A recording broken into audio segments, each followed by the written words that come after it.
Order. Chair will recognize himself for 5 minutes for an opening statement.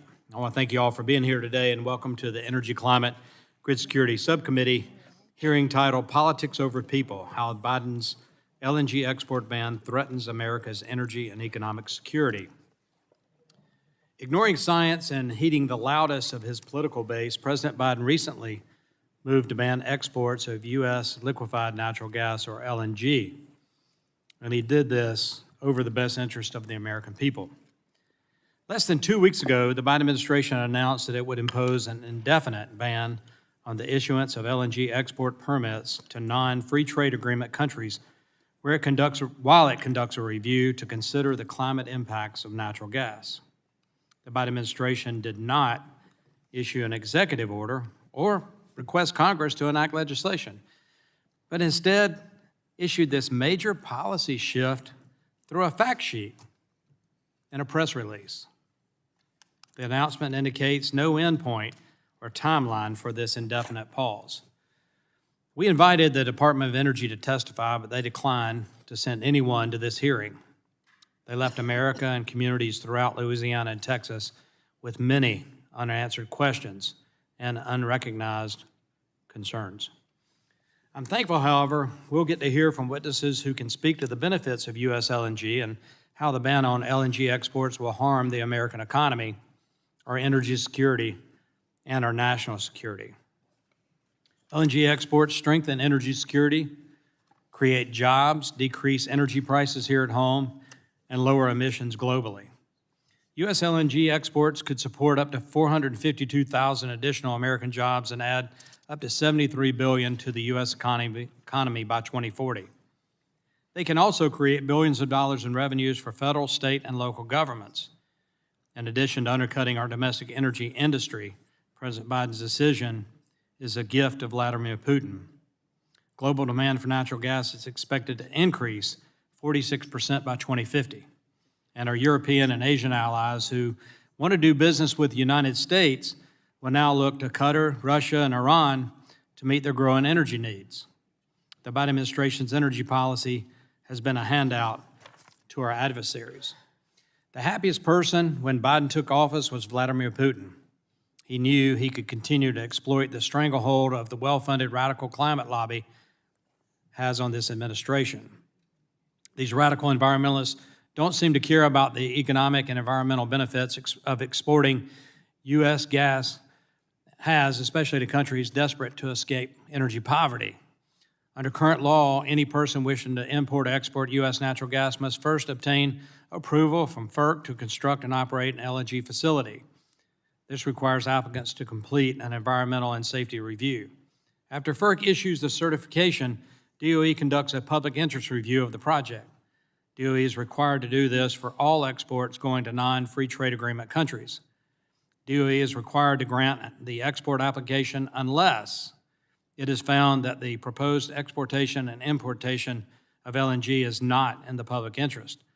Congress intended the public interest requirement to consider economic factors when it originally enacted the Natural Gas Act. The Biden administration has weaponized this review in order to pursue climate objectives.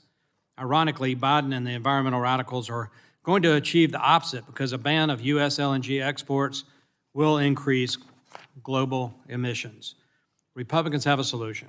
My colleague, Congressman Pfluger, recently introduced H.R. 7176, the Unlocking Our Domestic LNG Potential Act. This is a bill formerly led by Representative Bill Johnson.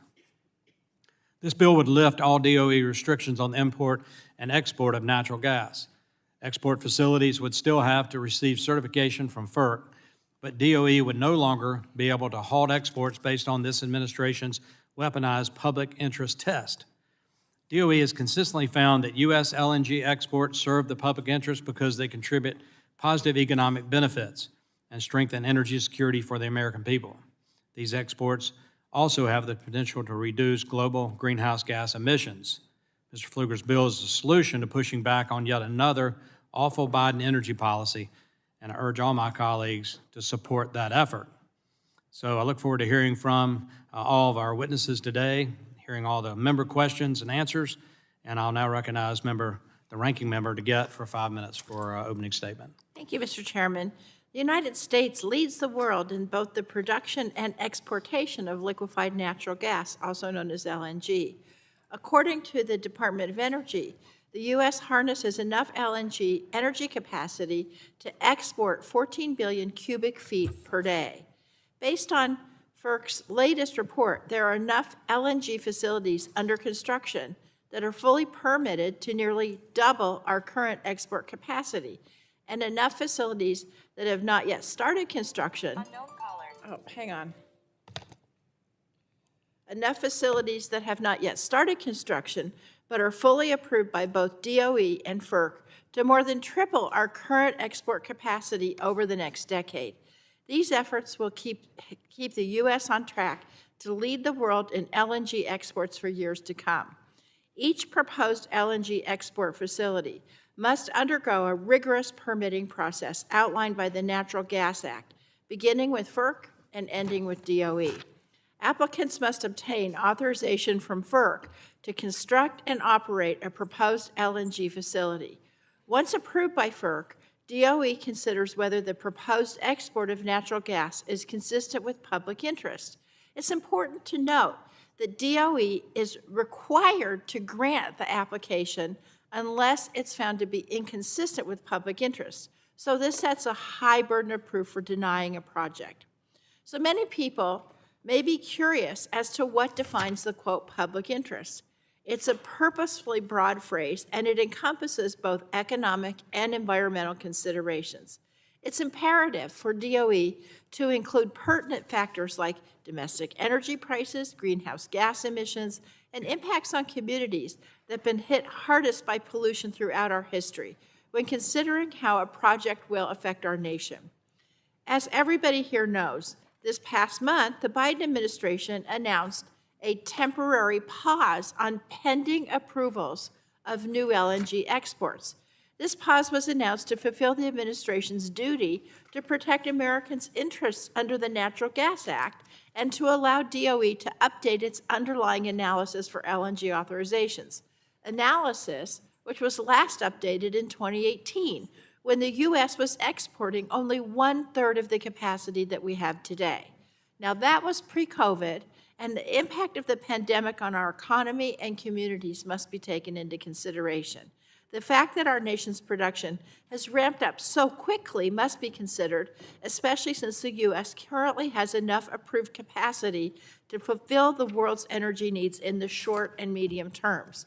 Continuously increasing LNG exports without updating guidelines to account for new information is a fundamentally unserious proposal.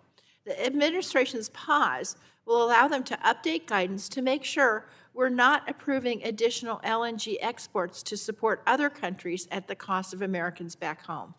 This is responsible policymaking. In short, this pause will allow the Biden administration to better assess what future projects actually are in the public interest, while taking into account every aspect of these projects, including, critically, the emissions and pollution they create. The majority is attempting to rebrand this temporary pause as a, quote, ban on issuing LNG export permits, which is false. And I'm sure I'm going to have to repeat that over and over again today. So let me repeat it right now. The majority is attempting to rebrand this temporary pause as a, quote, ban on issuing LNG export permits, which is simply not true. Their plan is to give full authority over LNG exports to FERC and completely cut out any consideration of the public interest. I find it frustrating that the majority has labeled this temporary pause as harmful to American interests when unfettered production of LNG and the pollution that comes with it is what will harm our communities both in the short and in the long term. The Biden administration's temporary pause only directly impacts 6 projects that have been approved by FERC and are pending at DOE. 6 projects when we're already on track to increase production by 200% in the next decade. So these harmful mischaracterizations of the administration's action omit so many important facts. It's just simply hard not to be cynical about the purpose of this hearing. And so I think we should get serious here in Congress. I yield back. Chair will now recognize the chair of the full committee, Chair Rogers, for 5 minutes for an opening statement. Good morning.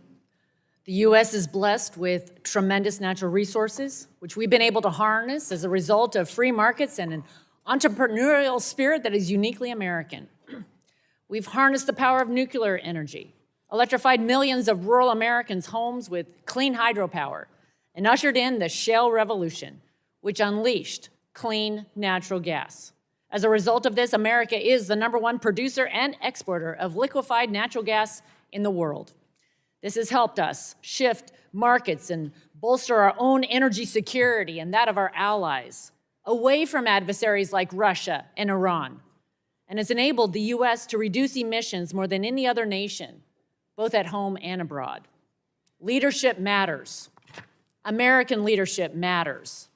Rather than celebrating this legacy, President Biden is heeding the calls, as he puts it, of radical environmental activists who are intent on shutting down American energy. The president's recent decision to impose a moratorium on new permits for clean U.S. natural gas exports is the latest example of his administration putting politics over people. The administration has made its intentions clear. This is not a pause, as they claimed. This is a ban. The administration is ignoring the fact that natural gas continues to create millions of new jobs, bring manufacturing back to the U.S., and provide and revitalize our communities across the country. In 2022, in Pennsylvania alone, the natural gas industry supported $41.4 billion in economic activity. The shale gas development supported over 120,000 jobs. And there's similar experiences in states and communities across the country. President Biden's LNG export ban will end these benefits for local economies, kill American jobs, and increase energy prices for people across the board. It will send manufacturing overseas, increase our dangerous dependence upon China, and discourage investment in future American energy production. This ban is not only bad for our country, it's bad for our allies.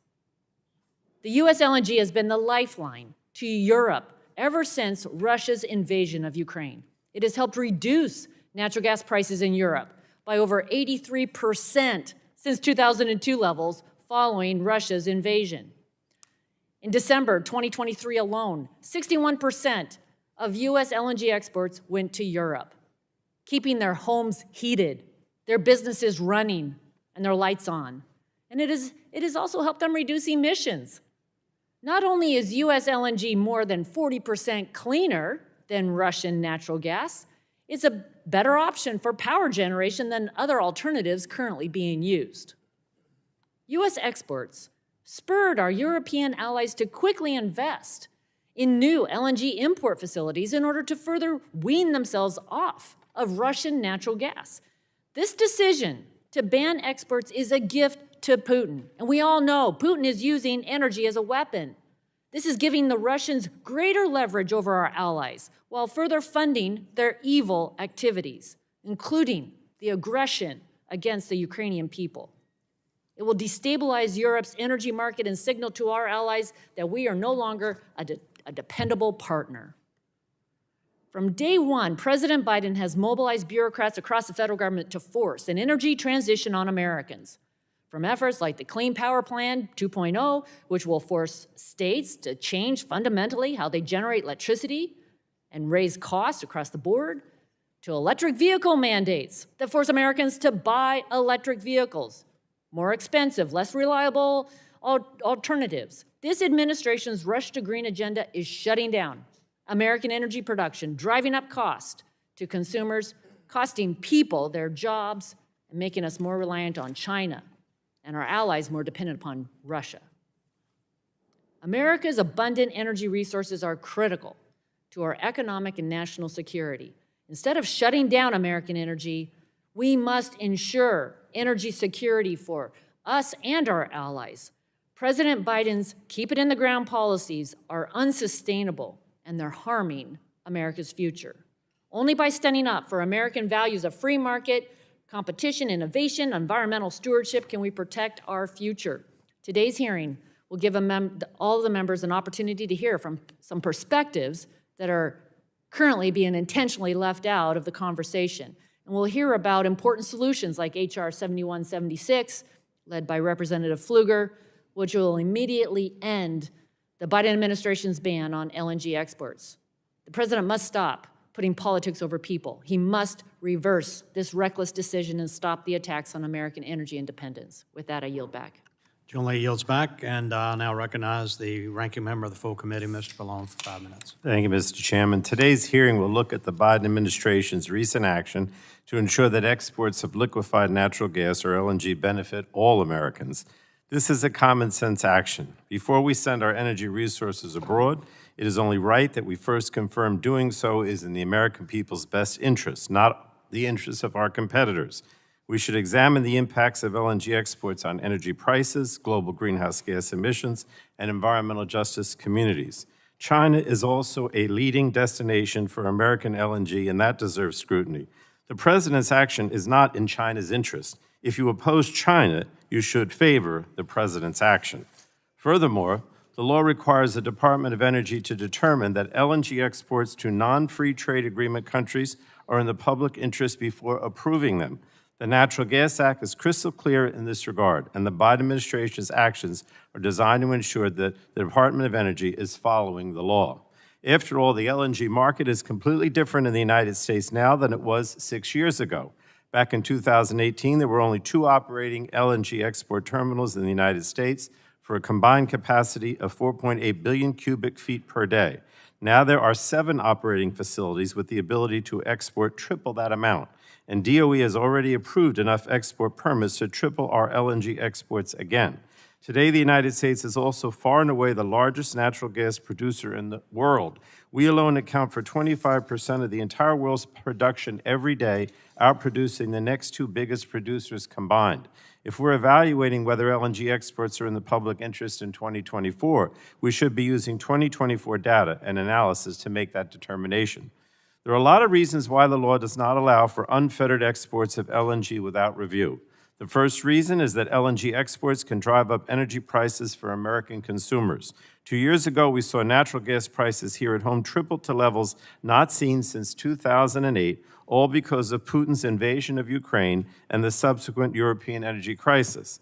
According to one estimate, the price increases due to American LNG exports cost Americans more than $100 billion over 16 months.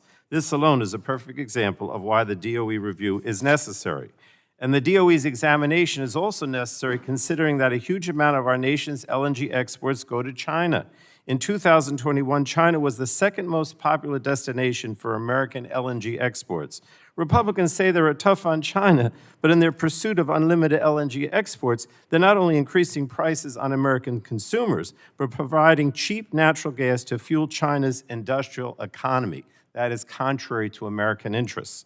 Finally, DOE must examine the impacts of LNG exports on greenhouse gas emissions and on frontline environmental justice communities. Expanding LNG export infrastructure could drastically increase greenhouse gas emissions, and it's unclear if LNG exports are cleaner than other fossil fuels once you properly account for methane leakage during liquefaction. And these are questions that DOE must also answer. Studies also show that communities located near oil and gas facilities face serious adverse negative health impacts, including increased rates of asthma, lung cancer, and premature deaths. We can't ignore these impacts, and DOE must include them in any public interest tests so that we can better protect these communities in the future. Now, we're likely to hear a lot of misinformation from the Republican majority today, so let me set the record straight. This pause will not change the current export flow of LNG to Europe. It will not affect the LNG facilities currently under construction or the facilities that are already approved and have yet to begin construction. If the Department of Energy never approved another permit, our LNG exports could still triple from now until the end of the decade, and that's more than enough to ensure that Europe gets all the gas it needs. It is also ironic that Republicans are voicing concern for Europeans when they have refused to provide support to our Ukrainian allies as they continue to suffer from a barbaric invasion by Putin. Well over a majority of committee Republicans opposed the Ukraine aid package when it came up for a vote. Instead, House Republicans continue to do the bidding of their corporate polluter friends, pushing H.R. 1130, legislation that will remove all public interest determinations from LNG exports. It's just another example of Republicans putting polluters over people. The Biden administration is rightfully taking a different approach, making sure any additional LNG exports benefit the American people. And this action builds on the administration's commitment to lowering energy costs for Americans and protecting them from corporate polluters, the practice of corporate polluters of putting profits over people. So thank you again, Mr. Chairman, and I yield back. Gentleman yields back, and that concludes the members' opening statements. Chair would like to remind members that pursuant to the committee rules, all members' opening statements will be made part of the record. We'll now move into the witness testimony, and we want to thank all of our witnesses for being here and taking time to testify before this subcommittee. Each witness will have the opportunity to give an opening statement, followed by a round of questions from members. There's some lights in front of you, green, yellow, red, kind of self-explanatory, gets to red, need to wrap up. If not, I'll start gaveling, and then you will need to wrap up. Our witnesses for today, Mr. Toby Rice, President CEO of EQT Corporation, Mr. Eric Cormier from Southwest Louisiana, Senior Vice President of Entrepreneurship and Strategic Initiatives with the Southwest Louisiana Chamber of Economic Development Allies, and I want to applaud Louisiana for electing Jeff Landry, a former colleague, as your new governor. Look forward to good things in Louisiana. And Ms. is it Gillian or Jillian? Jillian Giannetti, Senior Attorney with the Natural Resources Defense Council. And lastly, Brigham McCowan, Senior Fellow and Director of Initiative on American Energy Security at the Hudson Institute. So we appreciate you being here today. I'll now recognize Mr. Rice for a 5-minute opening statement. Chair Duncan, Ranking Member DeGette, and members of the subcommittee, thank you for inviting me to participate in today's hearing. My name is Toby Rice. I am the President and CEO of EQT, America's largest natural gas producer. You know, I find myself in disbelief that I am seated in front of Congress today, responding to a moratorium on authorizations of U.S. LNG exports less than 2 years after this industry literally kept the lights on in Europe following Russia's invasion on Ukraine. That alone should be the end of the discussion. And for those of you that say Europe today is in the clear, it is worth noting that this is the second time I had to defend against calls to curtail U.S. LNG arguments on both climate and cost impact.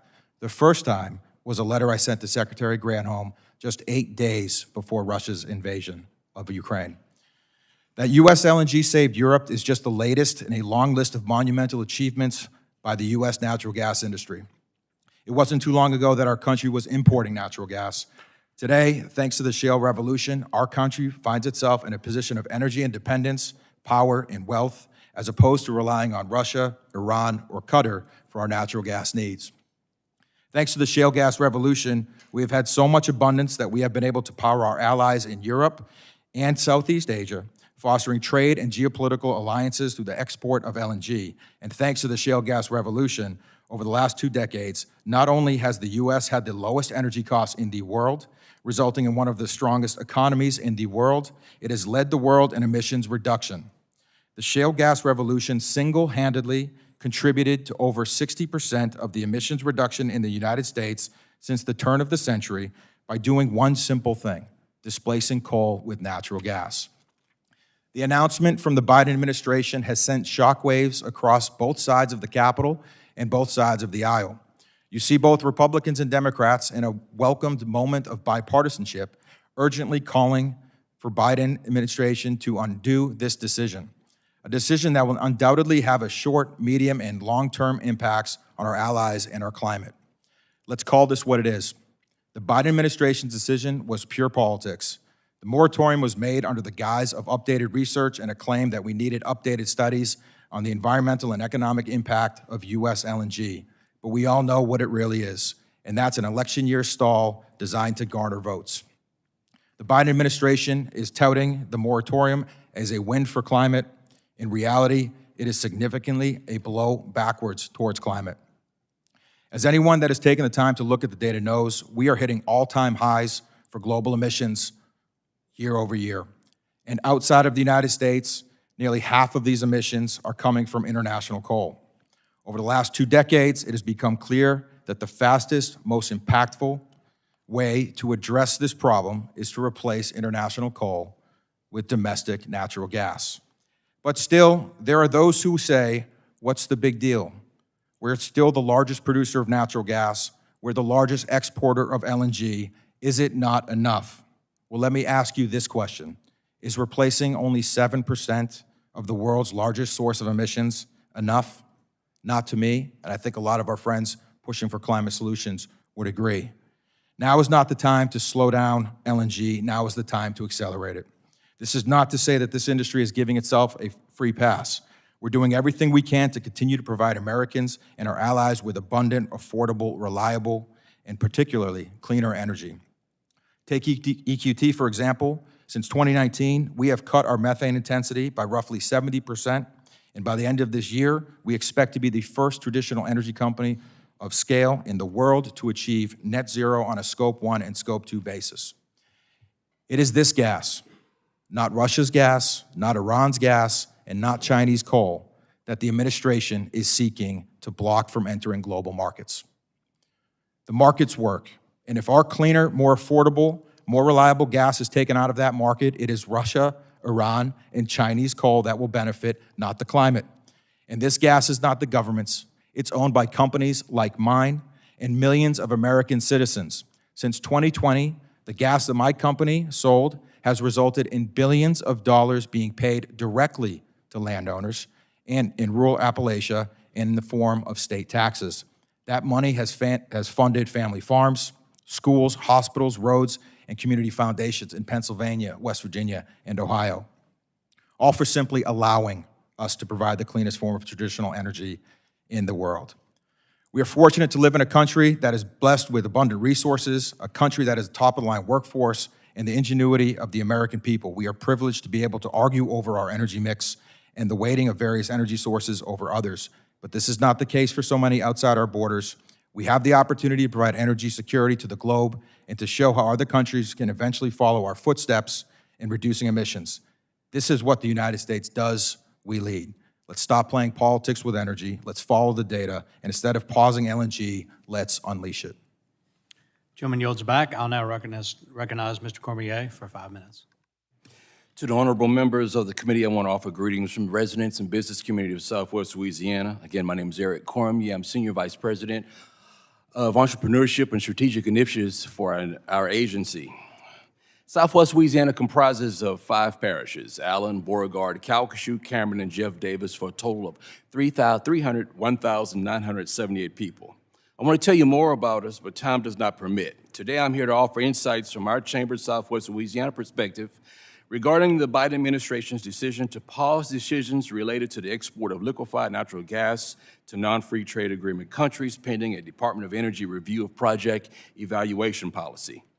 On January 26, 2024, when the administration announced its decision, my cell phone rang quite a bit. It was members of our regional Main Street calling. Small business owners were panicking. These folks have built business plans for the expected final investment decisions for Venture Global CP2, Commonwealth LNG, Magnolia LNG, and Lake Charles LNG, representing $28.5 billion in projected projects. If those companies are able to make a final investment decision, we're looking at 7,200 permanent and temporary jobs, construction up to 25,000 employees, and $500 million in labor costs. That's old-fashioned American business that trickles down to Main Street. LNG has been part of the Southwest Louisiana economic tapestry since 1981, when trunk-line LNG imported natural gas for regasification from Algeria. Due to the shale revolution and federal policy changes, America decided to allow companies to readily export this natural resource to the world market. That process started in 2016. As a result, the Lake Charles MSA, which is Calcasieu and Cameron parishes, has become a strategic area of LNG expansion and investment due to our region's extensive pipeline system, the Calcasieu River Ship Channel, workforce, and a strong community connection to industry going back to the early 1900s. Today, Cheniere, Sabine Pass LNG, Sempra Cameron LNG, and Venture Global Calcasieu Pass are exporting this important product on the world market.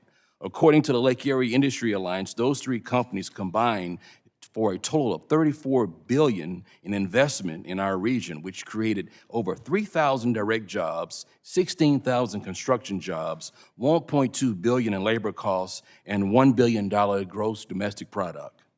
That's important because in 2020 and 2021, we suffered COVID, Hurricane Laura, Hurricane Delta, Winter Storm Uri, along with a major flooding event, which resulted, for instance, in Laura, $17 billion in damages, 44,000 homes damaged by Laura and Delta, and the unemployment rate hit at 14.1% just in September 2020. Louisiana economist Dr. Lauren Scott stated that Lake Charles has the distinction of having the worst COVID recovery in the 9 MSAs in the state. As of July 2023, the MSA had recovered only 45% of the post-2019 losses. By the way, Dr. Scott noted that Lake Charles's MSA was the fastest growing between 2012 and 2018 for a city of our size. That is when our industrial base got burning going, and LNG was the biggest factor. Regularly, our community members and business stakeholders ask Chamber of Southwest Louisiana members when are those final investment decisions are going to be made. Why? Because they have their businesses on the line. They've made those business plans. I've had parents call me. Their kids are going to McNeese State and Suala Community College, and they're asking, can my kid get that LNG job? Because we've worked with them to develop that workforce.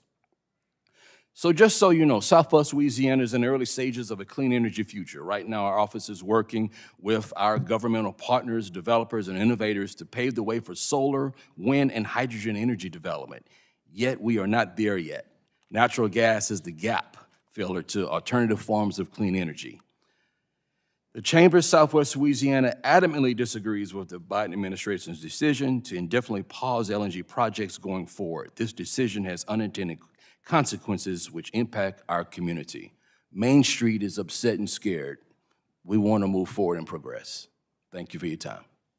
I thank the gentleman, and I now just want to recognize former United States Senator Mary Landrieu from the great state of Louisiana attending this. Thanks for your leadership on this issue. I now go to Ms. Giannetti for 5 minutes. Thank you, Chair Duncan, Ranking Member DeGette, and members of the subcommittee. My name is Jillian Giannetti, and I'm a senior attorney for the Sustainable FERC project at the Natural Resources Defense Council. I specialize in natural gas law. Before I joined NRDC, I was an oil and gas attorney in private practice representing the LNG industry. I started my career as a public school teacher at East St. John High School in Reserve, Louisiana. Reserve is located in the heart of Cancer Alley in the fossil fuel industry. A disproportionate number of my students had asthma and other respiratory conditions.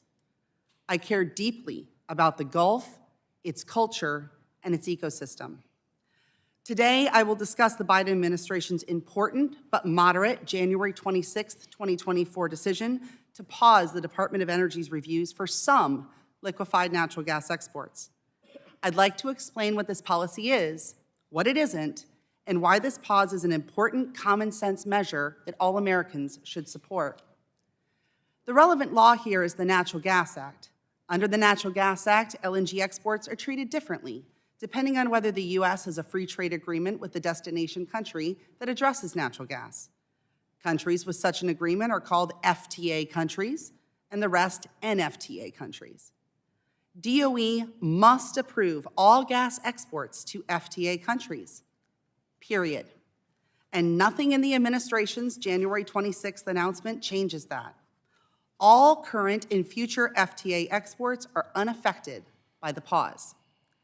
The pause also does not affect any current LNG exports, whether FTA or NFTA, or any project that DOE has already approved. These projects alone are expected to double the U.S.'s LNG export capacity by 2027. And the pause has zero effect on the Federal Energy Regulatory Commission's authority to review applications to build new natural gas export terminals or pipelines. Instead, the administration's pause relates exclusively to prospective gas exports to NFTA countries. Under the Natural Gas Act, DOE must evaluate whether a proposed gas export is consistent with the public interest. If consistent, they must be approved, and if not, they must be denied. DOE has never found a proposed NFTA gas export to be inconsistent with the public interest.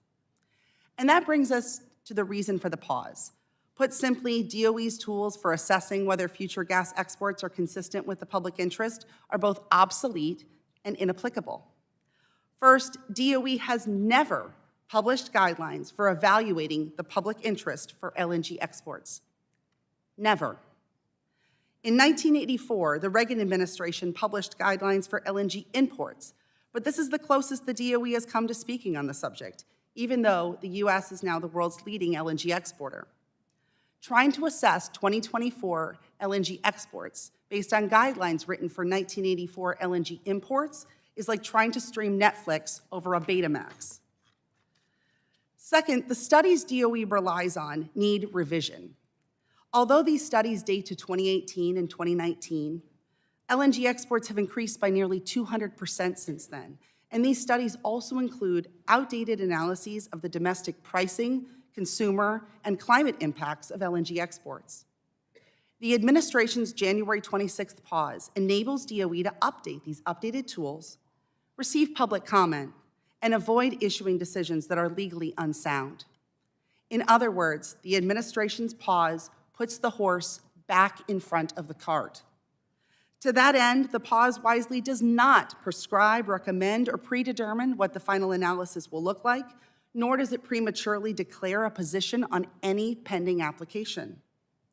Remember, this action does not pause any current LNG exports, any already approved LNG exports, or any future FTA exports. And yet, it represents the boldest action that any administration has ever taken to ensure that DOE is properly assessing the impacts of exporting LNG on the U.S. public interest.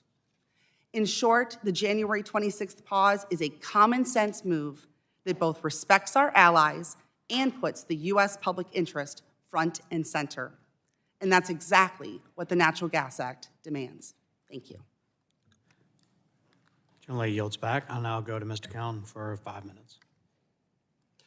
Chairman Duncan, Ranking Member DeGette, members of the subcommittee, thank you for the opportunity to appear before you this morning. In addition to Hudson, I also serve as a professor at Miami University in Ohio, and I've spent nearly 3 decades on active and active reserve duty as a naval officer and naval aviator, and have also held multiple senior appointments in the executive branch, working directly for cabinet members from both parties. The views I express today are mine and do not represent any other entity. We are experiencing significant geopolitical risks emanating across multiple theaters of operation. These strategic challenges seek to undermine our democratic values by those actors with significant control and influence over energy resources. America has long provided the tools, equipment, and resources that make freedom possible. The arsenal of democracy wasn't just about our innovation, our industrial base, or agricultural industry. These have always been certainly very important, but the glue for these efforts has always been American energy, which, for example, supplied our allies with 85% of all the oil and gas used during World War II. International events have brought into sharp focus the intrinsic relationship between energy, economics, and national security. It has also highlighted the degree to which an important American strategic asset, abundant energy resources, has been undermined by dramatic shifts in U.S. policy, which have often failed to consider such decisions' full and long-term implications. Last year marked the 50th anniversary of the Arab oil embargo, reminding us of the short-lived past energy policies that gave away our energy independence and the resulting dependencies that remained for decades. We're also reminded of short-sighted energy policies as Europe struggled following Russia's invasion of Ukraine. Last month, natural gas spot prices for EU countries averaged $9.56 per million BTUs. Lower, but still impactful as Europe's economic competitiveness and deindustrialization caused by these high energy prices continues.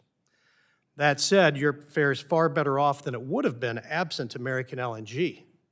By contrast, yesterday's U.S. Henry Hub price stood at $2.26 per million BTUs. Europe should not be allowed to recede into the background. Energy security highlights the need for a comprehensive approach and a stable policy environment coupled with innovation, technology, and international cooperation. Our allies would like to be able to have energy security as well. It has also highlighted the degree to which a strategic American asset has come to the rescue. Energy security, of course, is the ability to ensure the uninterrupted availability of reliable and affordable energy for consumption. It encompasses not only the supply of energy resources, but the resiliency of the energy infrastructure and the ability of a country to meet its current and future projected energy demands, while also dealing with emergencies, natural disasters, geopolitical tensions, and other issues that could disrupt supplies. This, in turn, requires a predictable and stable policy environment. Some have suggested that Europe or other allies have enough LNG. Still, it's prudent to note that our rather stoic allies have expressed real frustration with this decision, which for them directly undermines the very definition of energy security. Energy requirements in Europe, Japan, and elsewhere are expected to increase, not decrease. Additional LNG supply is required to continue lowering prices for Europe so they can become competitive again. Every Russian molecule that we remove reduces the money and the ability of the Kremlin to wage war. The need for redundancy to account for plant outages and other unforeseen events cannot be overlooked. The concern that America is seen as using energy as a policy weapon in global trade is real, and that an unreliable America pushes buyers and purchasers of LNG to other suppliers, or in the absence of availability, revert to higher emitting sources. The factors I just mentioned are not theoretical, but highly probable should this de facto ban not be reversed. Energy policies don't exist in isolation. They're not in a vacuum. They're inextricably linked to domestic and foreign policy principles. Finally, the very premise of the administration's decision seems counterintuitive, given the plethora of scholarly research on the subject to date. Thank you, and I look forward to addressing your questions. I thank you each for your testimony, and we'll now move into the question and answer portion of the hearing. And I'll begin the questioning and recognize myself for 5 minutes. Australia, Bahrain, Canada, Chile, Colombia, Costa Rica, Dominican Republic, El Salvador, Guatemala, Honduras, Israel, Jordan, Korea, Mexico, Morocco, Nicaragua, Oman, Panama, Peru, Singapore, and the USMCA. Those are the countries we have free trade agreements with. What's missing from that list is the Czech Republic and Poland and a lot of other Eastern European countries that are historically been reliant upon Vladimir Putin and Russia for gas and energy in general. Also Japan, Taiwan, and others around the world that are looking to the United States to help them provide a clean, stable supply of energy to meet their growing needs and their energy security needs. I mentioned Poland, Czech Republic. In 1 year's time, they built a pipeline from Norway after Putin invaded Ukraine. 1 year, a pipeline from Norway to provide natural gas to Poland. Imagine if we could do that in the United States of America, to deliver gas to our communities and to export terminals to help our friends and allies around the world. What signal does this send from the Biden administration to the world? The signal I think it sends is we don't care about your energy security. We've never manipulated natural gas or any energy source for political gain, like Vladimir Putin has by manipulating the spigot for European countries to influence political policy there. They faced a reality check when Putin invaded Ukraine. They need to meet their energy needs of their constituents, their citizens, and they've looked west to the United States of America because they've always known they could count on us to provide their needs in the energy sector when called upon. I'm going to start by entering in the record a letter opposing President Biden's LNG export ban signed by 152 Republican members of Congress.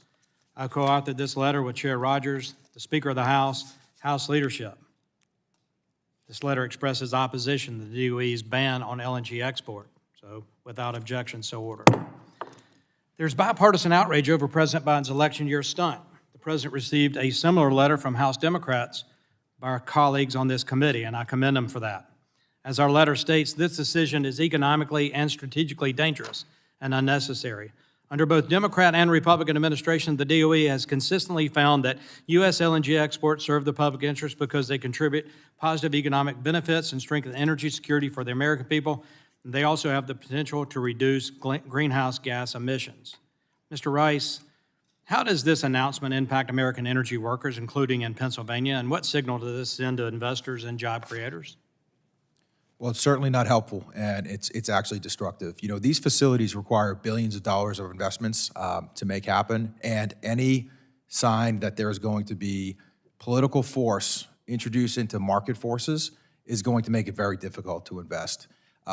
You can look at what we're doing in our company and the impact this has for our communities. You know, natural gas exports represent about 15% of the production. I think it's really important for everybody to understand this production only exists to meet market demands, and exports are that market demand. So you could make an argument that of the $1 billion of royalties that we pay directly to our landowners in Ohio, West Virginia, and Pennsylvania, about 15% of those royalties are directly attributable towards meeting LNG exports. So $150 million directly going to our landowner payments. These are big deals to the people that we have in Pennsylvania, on top of all of the jobs that we talk about. Thank you for that. This latest move to ban exports is part of a broader campaign to undercut American energy production. Following the announcement, Sierra Club Executive Director stated the Biden administration is listening to the calls to break America's reliance on dirty fossil fuels. Another example of this is the campaign by radical environmentalists to block pipelines. This especially hurts states like South Carolina, where I represent. Our population growth is outpacing our energy supply. We need to expand our infrastructure to deliver affordable natural gas from the Marcellus or from Louisiana and Texas. Both the Atlantic Coast and Mount Valley pipelines face these challenges, which ultimately ended up in the cancellation of the ACP. How do you view these politically driven decisions, Mr. Rice, to ban exports and ban pipelines? I think the biggest concern with the pause on the LNG exports is that this is the start of the playbook to block American energy infrastructure. And this playbook has been used successfully to block pipelines, and that has been incredibly destructive and caused rampantly high, unnecessarily high energy prices in America. Sowing doubts, concerns, fear has translated as the first step. Calling for unnecessary studies is the second step. Ultimately, this just leads to more delay tactics. And you can see the result of what's happened in pipelines. We've blocked almost 7 BCF a day's worth of pipelines that would deliver gas to places that you just mentioned. And as a result, you've got bizarre situations like in Boston, they're paying $30 for their natural gas when we're producing that same natural gas in Pennsylvania for a price of $3. The only way you can explain those high prices is the lack of pipeline infrastructure. And the biggest issue that I see in this whole equation comes down to accountability. Who is accountable for these higher energy prices? When energy prices are high in Boston, guess who gets the letter from senators about the high energy prices? I do. Not the person that was responsible for blocking that pipeline infrastructure. So I think one of the important elements here that we need to bring in is we need to bring more accountability on these decisions that are being made. Thank you for that. My time's expired. I will have some additional questions we'll submit for you guys to answer. I now recognize the ranking member, Mr. Gett, for 5 minutes. Well, I can't help but sitting here thinking that the silly season has begun because my colleagues on the other side of the aisle are very, very, very concerned what's going to happen in the areas around Ukraine and in that part of the world and places where we don't have treaties, and if we can't supply the energy, these are the self-same people who are about to walk down to the U.S. House of Representatives floor later this afternoon and vote for an aid package that doesn't include aid for Ukraine. And Ukraine is under continuous threat from Russia every single day. So I would suggest that we get serious. And if we want to support democracy in that region, including energy supports from the United States, that we get together in a bipartisan way and we support not only aid to Israel, which I support, not only humanitarian aid around the world, but also aid to Ukraine. The best thing we can do to support democracy in that region is to support that aid and also to support continuing U.S. LNG exports and other energy exports to that area. And I'm getting sick of this because it is campaign season, but we're talking about real lives and we're talking about international democracy right here today. I'm going to ask you, Ms. Giannetti, a couple of questions. I said this in my opening statement, that the majority is going to keep talking about a ban on issuing LNG export permits. And lo, it was true. The chairman mentioned that about 3 or 4 times in his questions just now. So I'm going to ask you, is the Biden administration's pause some sort of a ban on LNG exports? Thank you for the question, Congresswoman. No, it is not. And can you confirm that this pause will have no impact on the LNG export facilities that are currently operating? That's correct. And can you confirm this will have no impact on the LNG export facilities that are currently under construction? That's correct, or ones that are not yet under construction that are already with their DOE authorizations. Right. And and I think this is what you're referring to, can you confirm that this will have no impact on the LNG export facilities that are not under any construction but are fully permitted? That's correct. And finally, just so we can get a sense of the numbers here, given the amount of permits DOE has issued, can you confirm that we could triple U.S. LNG exports without issuing a single new permit? That is correct. We are on track to double our exports by 2027 and triple into the early parts of the 2030s without any new authorizations. Thank you. Now, Mr. McCown, I just want to ask you about the significant geopolitical risks that are emanating across multiple theaters of operation that you talk about in your written testimony, and you also mentioned, if we don't give aid to Ukraine, aside from the energy issue, this is going to continually destabilize American interests in that region. Isn't that correct? Thank you. Mr. Chairman, I yield back. Gentleman yields back. I now recognize the chair of the full committee, Ms. Rogers, for 5 minutes. Thank you, Mr. Chairman. Mr. McCowan, America's security and prosperity is my #1 priority as chair of the Energy and Commerce Committee. The world is entering a period of increasing conflict and unrest. We've seen global supply chains grind to a halt as a result of the COVID pandemic. Russia's war on Ukraine has dealt a major blow to Europe's economic and energy security. Hamas terrorists brutally attacked Israel, and Iran-backed militias are spreading violence throughout the Middle East. Through all of this, American energy has supported our economy and provided a lifeline to our allies in Europe and around the world. We know dictators like Putin use energy as a weapon. So it is deeply troubling for the administration to voluntarily disarm the U.S. and our allies with policies like these. So my question is, President Biden's political LNG export ban is dangerous and short-sighted. At least that's what I believe. Do you agree that this decision puts America's security and prosperity at risk? Chair Rogers, yes, I do. And I think we have to keep this in context that every LNG facility that has been permitted will not necessarily ever get built. So we can't count on that, #1. It's a private market economy. Some projects succeed, others fail. Second, it sends a terrible signal to our allies. I mentioned during my opening that gas prices are still highly elevated in Europe. They need more supply to bring that down. And we can't forget about our Asian allies, Japan and others, given the instability in the South China Sea that require raw materials from outside. So if we want to study, make additional studies, great.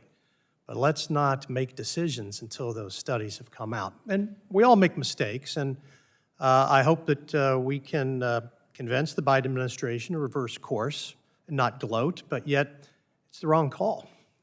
Thank you. As a follow-up, you mentioned the impact on our allies. I really see this as a gift to our adversaries, Putin, Iran. So would you speak to what the impact will be if America withdraws from global energy markets? Yes, if America becomes unreliable, and even this decision calls into question our continued reliability, countries will seek other options, other more stable options, so as to not have their eggs in one basket. We should keep in mind that the Qataris have, along with the Iranians, share the largest natural gas reserve in the world. And so that point is not lost on me, and that we produce LNG in a more responsible, more environmentally clean manner than any other country in the world. Yes, yes. The reason that America leads the world in bringing down carbon emissions is because of natural gas. And it has, and we've done that more than any other nation in the world. So it really begs the question, what is President Biden doing and why? Why is he imposing this natural gas export ban? Mr. Rice, U.S. LNG exports delivered to Europe are 41% cleaner than Russian gas. The science is clear on this. Can you set the record straight on the environmental benefits of natural gas? Well, very simply, on a Scope 3 basis, natural gas is between 40 to 50% cleaner than combusting coal, which is the largest source of emissions on the planet. The numbers that you cited, specifically on the emissions associated with making our product, are really centered on the biggest environmental issue we have on our industry today, which is methane emissions. And I'll tell you what I told Secretary Granholm 24 months ago. If you're concerned about methane emissions, keep the target there, because our industry is going to knock methane emissions out of the park. This is why it's important. We cannot let the emissions associated with making our product overshadow the emission reduction benefits when people use our product. As an example, at EQT, our carbon footprint is about 350,000 tons. That's the emissions it takes for us to run our operations to produce our natural gas. That includes methane emissions. But that amount of operations is going to produce an amount of product, when put on the world stage to replace foreign coal, is going to have an emissions reduction benefit of over 150 million tons. So a 350,000 ton benefit for 150 million benefit. Thank you. So it's clearly not about reducing carbon emissions. The Department of Energy has already conducted numerous studies also about the economic benefits, the life cycle of greenhouse gas emissions. So the Obama administration and the Trump administration did not stop issuing permits when they were conducting their reviews. What signal does this send for President Biden to reverse trade policy in an election year? I think it sends a message that the U.S. is willing to override market forces with political force, and I think that's a very dangerous sentiment. I think it's very dangerous to set that precedent. Thank you. Thank you. I yield back. Generally yields back. I now recognize the ranking member of the full committee, Mr. Pallone, for 5 minutes. Thank you, Mr. Chairman. I just have to say, I just don't understand this Republican line that limiting LNG exports helps China. It's just the opposite. It may cripple China's industrial output, but I'm frankly fine with that. Bring the manufacturing back to the United States. Isn't that what we should be striving to accomplish? In any case, when Congress wrote the Natural Gas Act, it was clear in requiring that the government find that exports of natural gas be in the public interest before allowing them.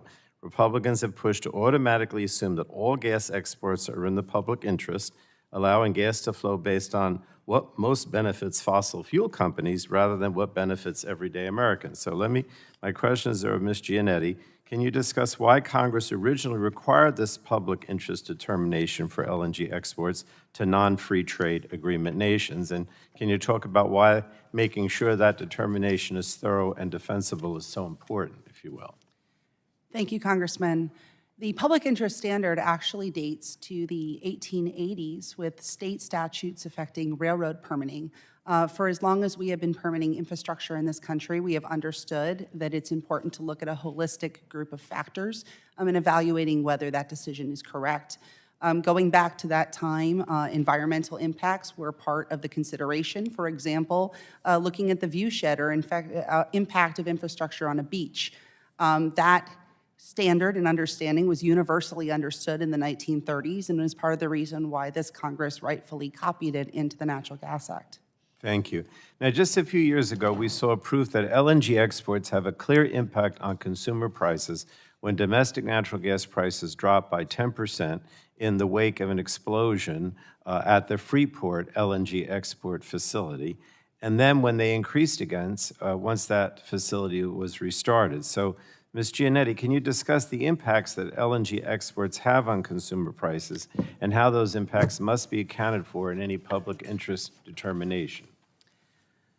Natural gas is like any other commodity where ebbs and flows of supply and demand affect the price.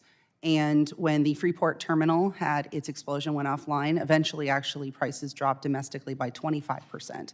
They then went back up once the Freeport terminal went back online. There's demonstrated evidence time and again that when there is more gas being exported overseas, that domestic pocketbooks are affected. And in fact, there was a study even that came out last night that said if all of the facilities that are affected by the pause were built, that it could raise domestic U.S. consumers' gas prices by up to 14%. And then finally, I wanted to note that despite what the majority says, it's not clear that American LNG exports are always displacing coal in other countries and therefore reducing emissions. So can you discuss the climate impacts of increased LNG exports? Why is it critical for DOE to have the most up-to-date research on methane emissions from American LNG facilities, pipelines, and producers as it makes a public interest determination, if you will? With respect to the relationship between LNG and coal, Europe is actually an instructive example. Most of the gas that is going to Europe is being used to heat homes, which does not use coal for that kind of electricity. Additionally, when we're looking at Asia, Japan is not looking to build any coal power plants or anything of that nature. This is not in their system. It's not being affected by the decision of LNG one way or the other.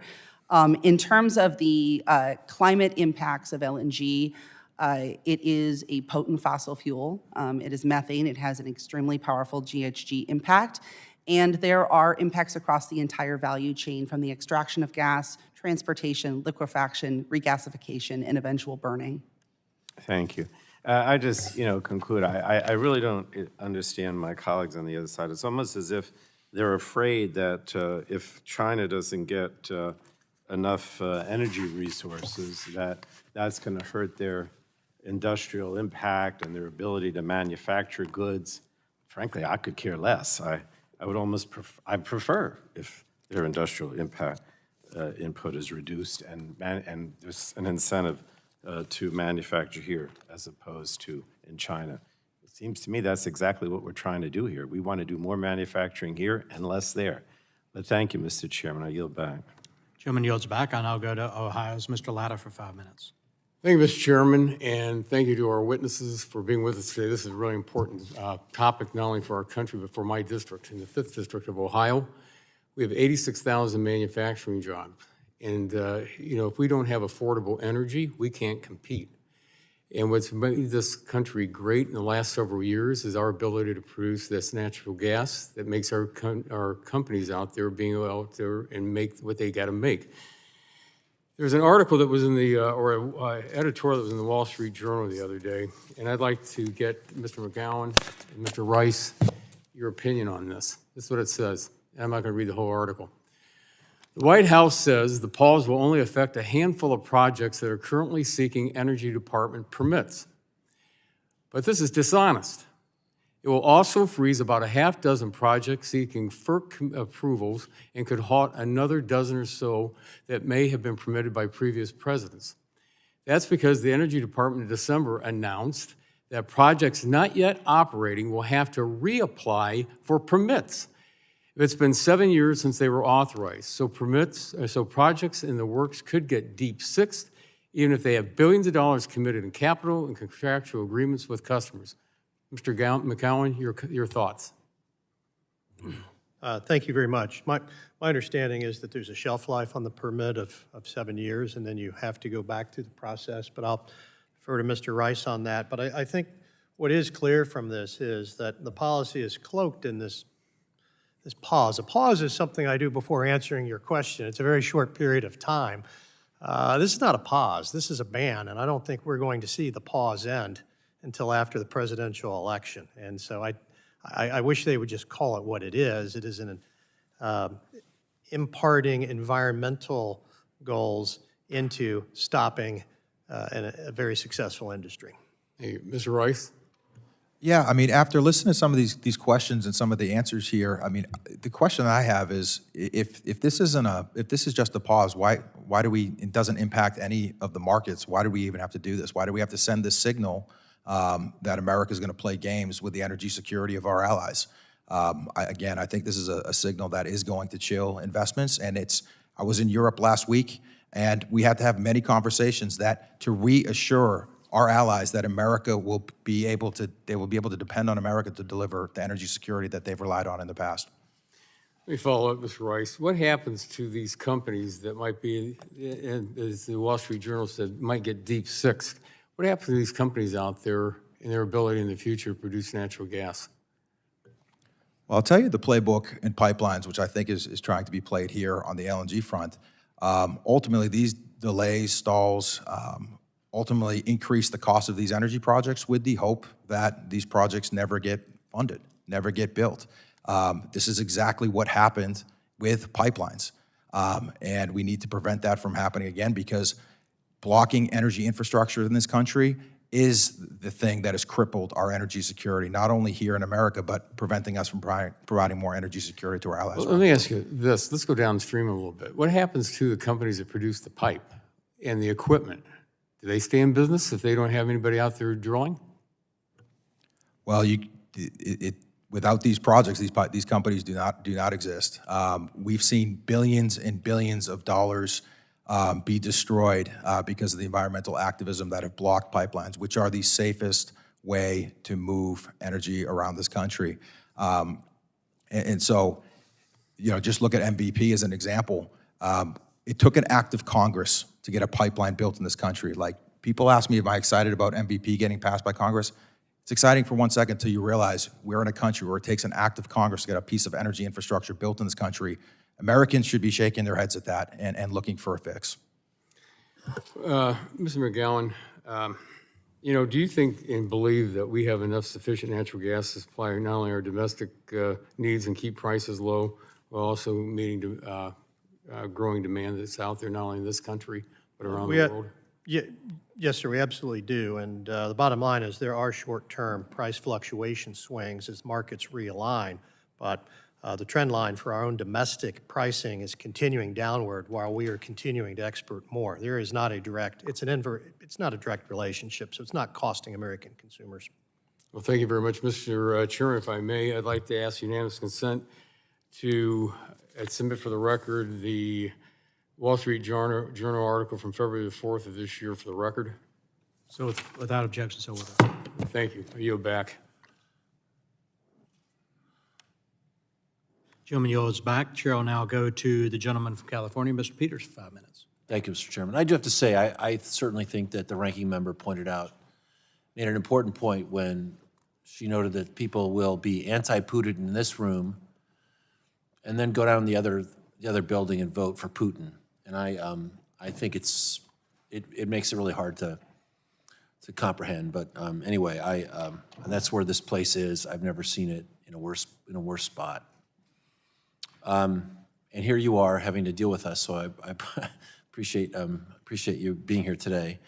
I think that the controversy stems from a wider issue that we've struggled to grapple with, at least on our side of the aisle, which is what's the role that natural gas and LNG play in the resource mix in the short and medium term and in the long term as we seek to decarbonize quickly, as efficiently as possible. Our goal is to eliminate or minimize the harmful emissions of methane and other pollutants into our atmosphere in order to stop the current pace of warming and avoid the worst impacts of climate change. But it's clear that natural gas is not going anywhere anytime soon. And in my view, natural gas and LNG, Mr. Rice, you made the only case to me in my office about what we're going to do about powering up the rest of the world that doesn't involve coal. And I'm concerned, I think we all ought to be, what we really ought to be concerned about is pulling lignite out of the ground and burning it for the developing world. And so I'd like someone to come up with a better case than yours, but I have not heard from the nuclear industry. I've not quite heard how renewables are going to cover this by themselves. So I take it seriously, and we have to keep our lights on and our allies' lights on while displacing dirty and expensive generation. But my focus is on emissions, and whether we're really reducing emissions of harmful pollutants, including methane, through a significant increase in LNG exports. And I think that does mean looking at the life cycle from production to transport to liquefaction and to shipping. And I think it's reasonable for us and the Biden administration to examine those impacts. And I think that's right. Now, I take your point about whether it's a pause or a ban. I don't believe that limiting supply is how you create an energy policy. I mean, we fight over pipeline by pipeline, and we win these battles over pipeline. What good does that do? It doesn't really change the mix. And if we don't export to Europe, they're going to buy from Russia. It's not like they're not going to use fossil fuels. So I think it's just a little bit more ambiguous than both sides are saying. But let me just drive at one point, Mr. Rice. You were quoting tons of emissions.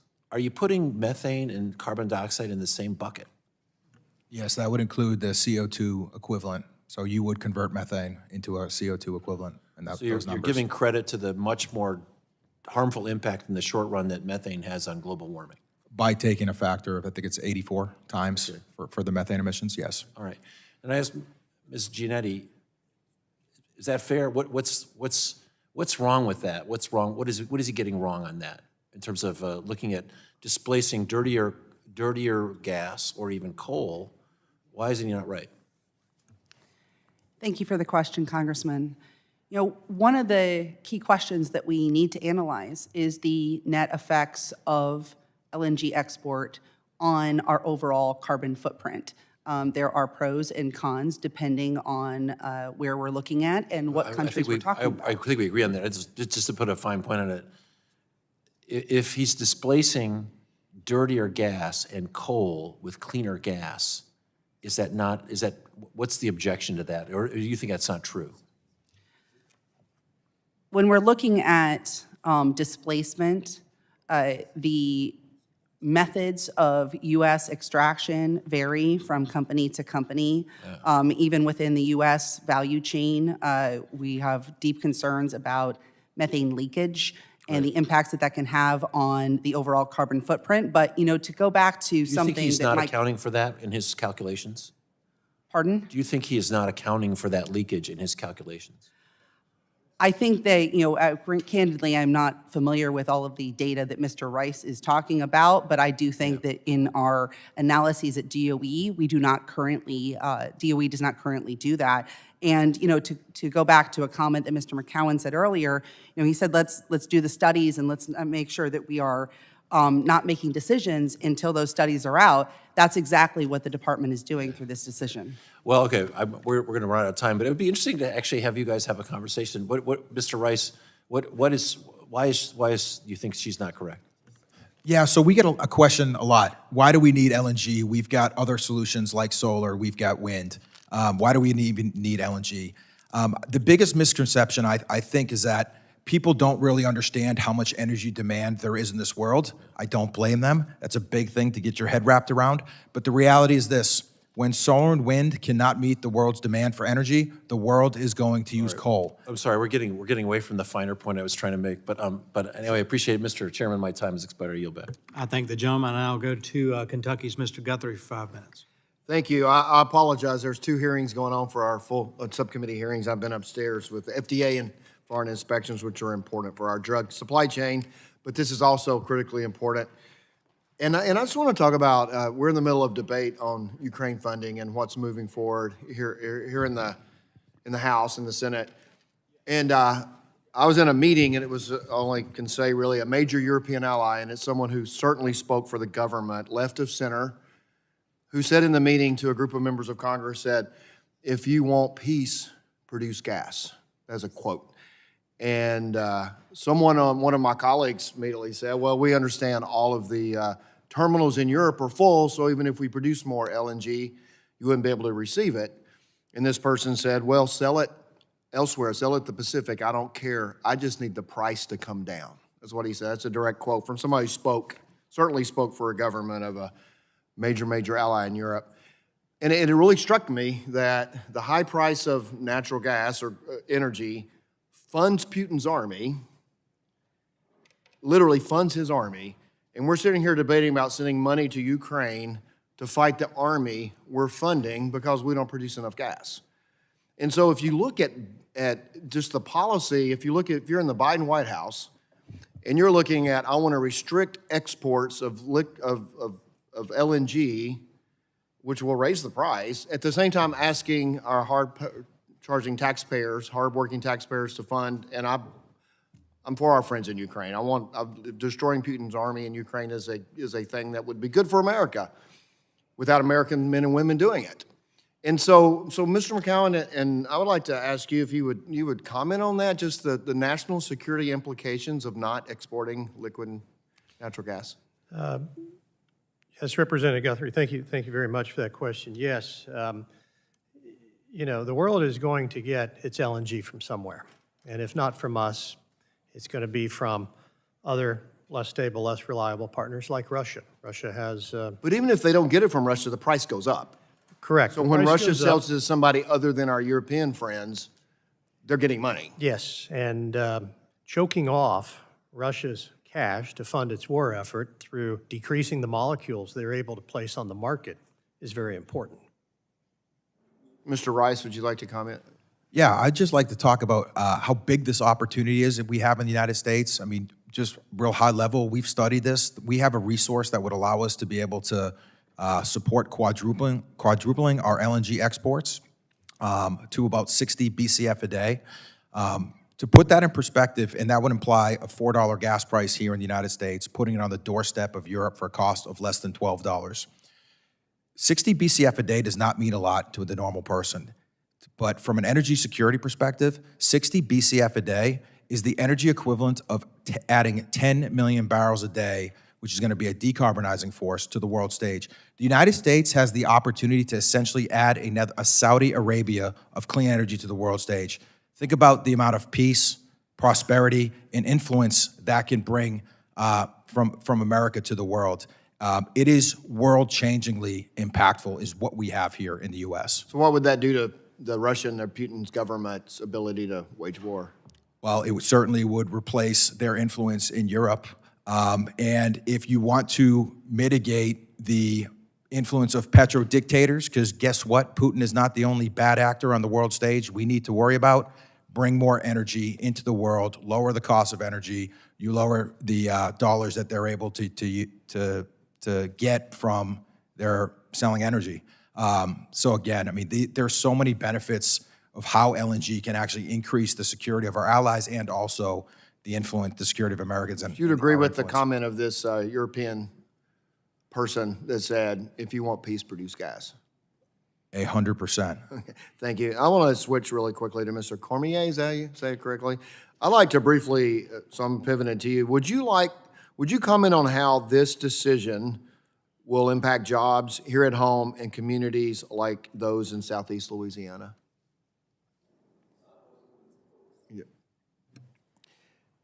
When these announcements are made, your universities, your small business people, it's a very interrelated and intermingled type of marketplace. So when a decision is made, you have folks who come down.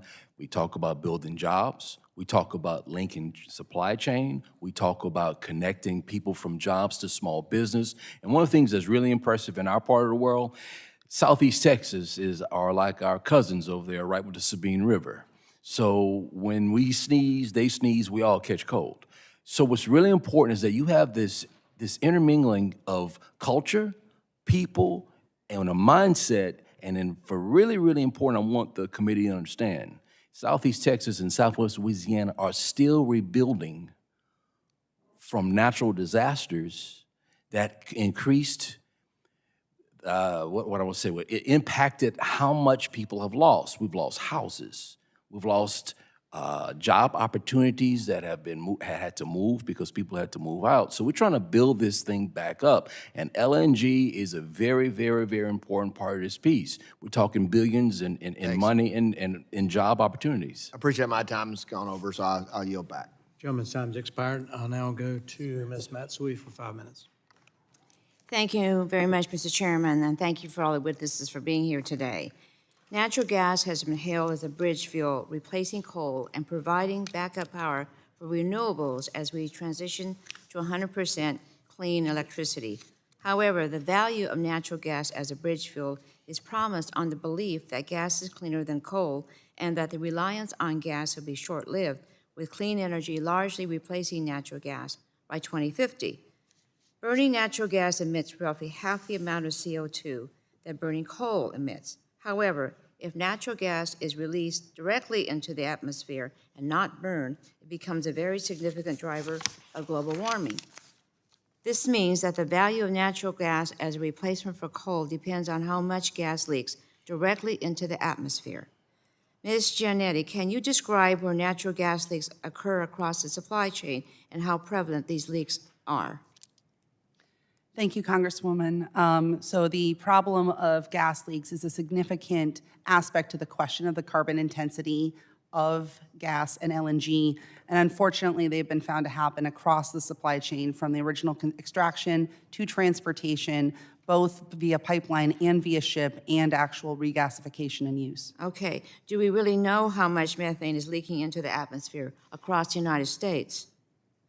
No, which is part of the reason why we need to update our studies to consider that.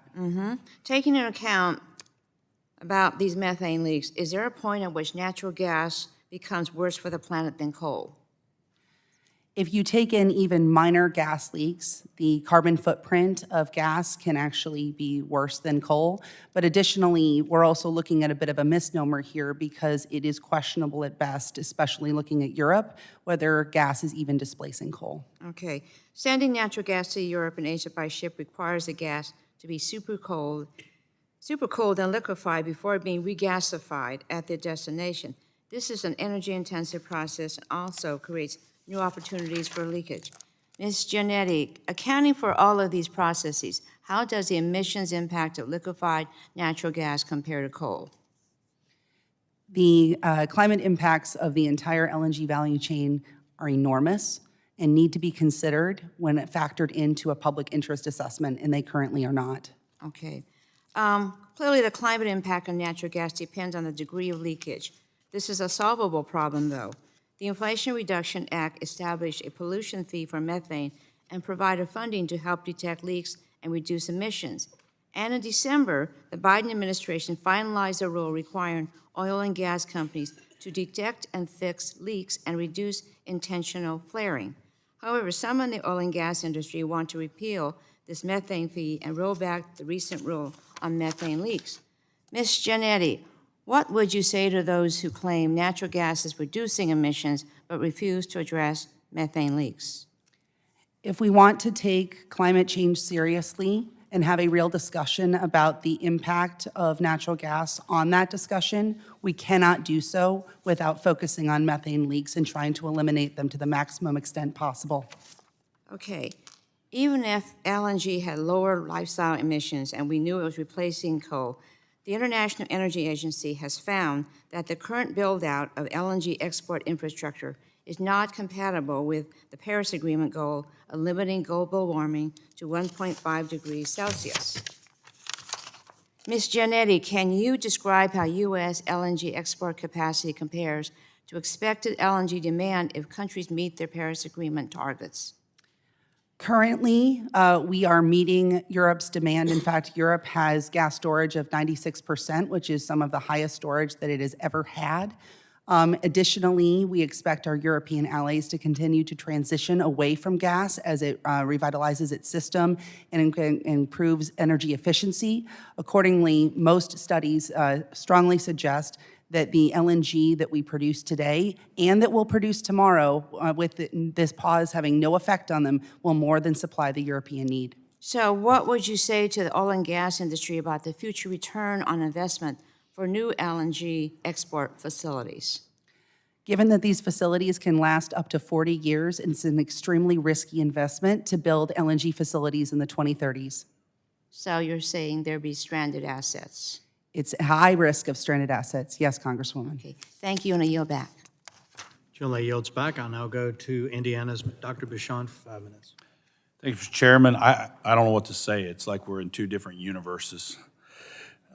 Look, I support an all-the-above energy strategy. I think we should pursue everything, honestly. I really do. I also support Ukraine funding, as the vast majority of Republicans do. We also support, though, securing our southern border and preventing people from 160 different countries, including known terrorists, from coming across the southern border. And until this administration tries to address that, and we can get our colleagues on the other side of the aisle to realize that, we're going to be at a crossroads here. So it's a false narrative we don't support Ukraine. We do. We also support the people that we represent. It's a representative republic, and the people are telling me that they want to do both. Look, an indefinite pause is a ban. Make no mistake about it. And it's going to be lifted.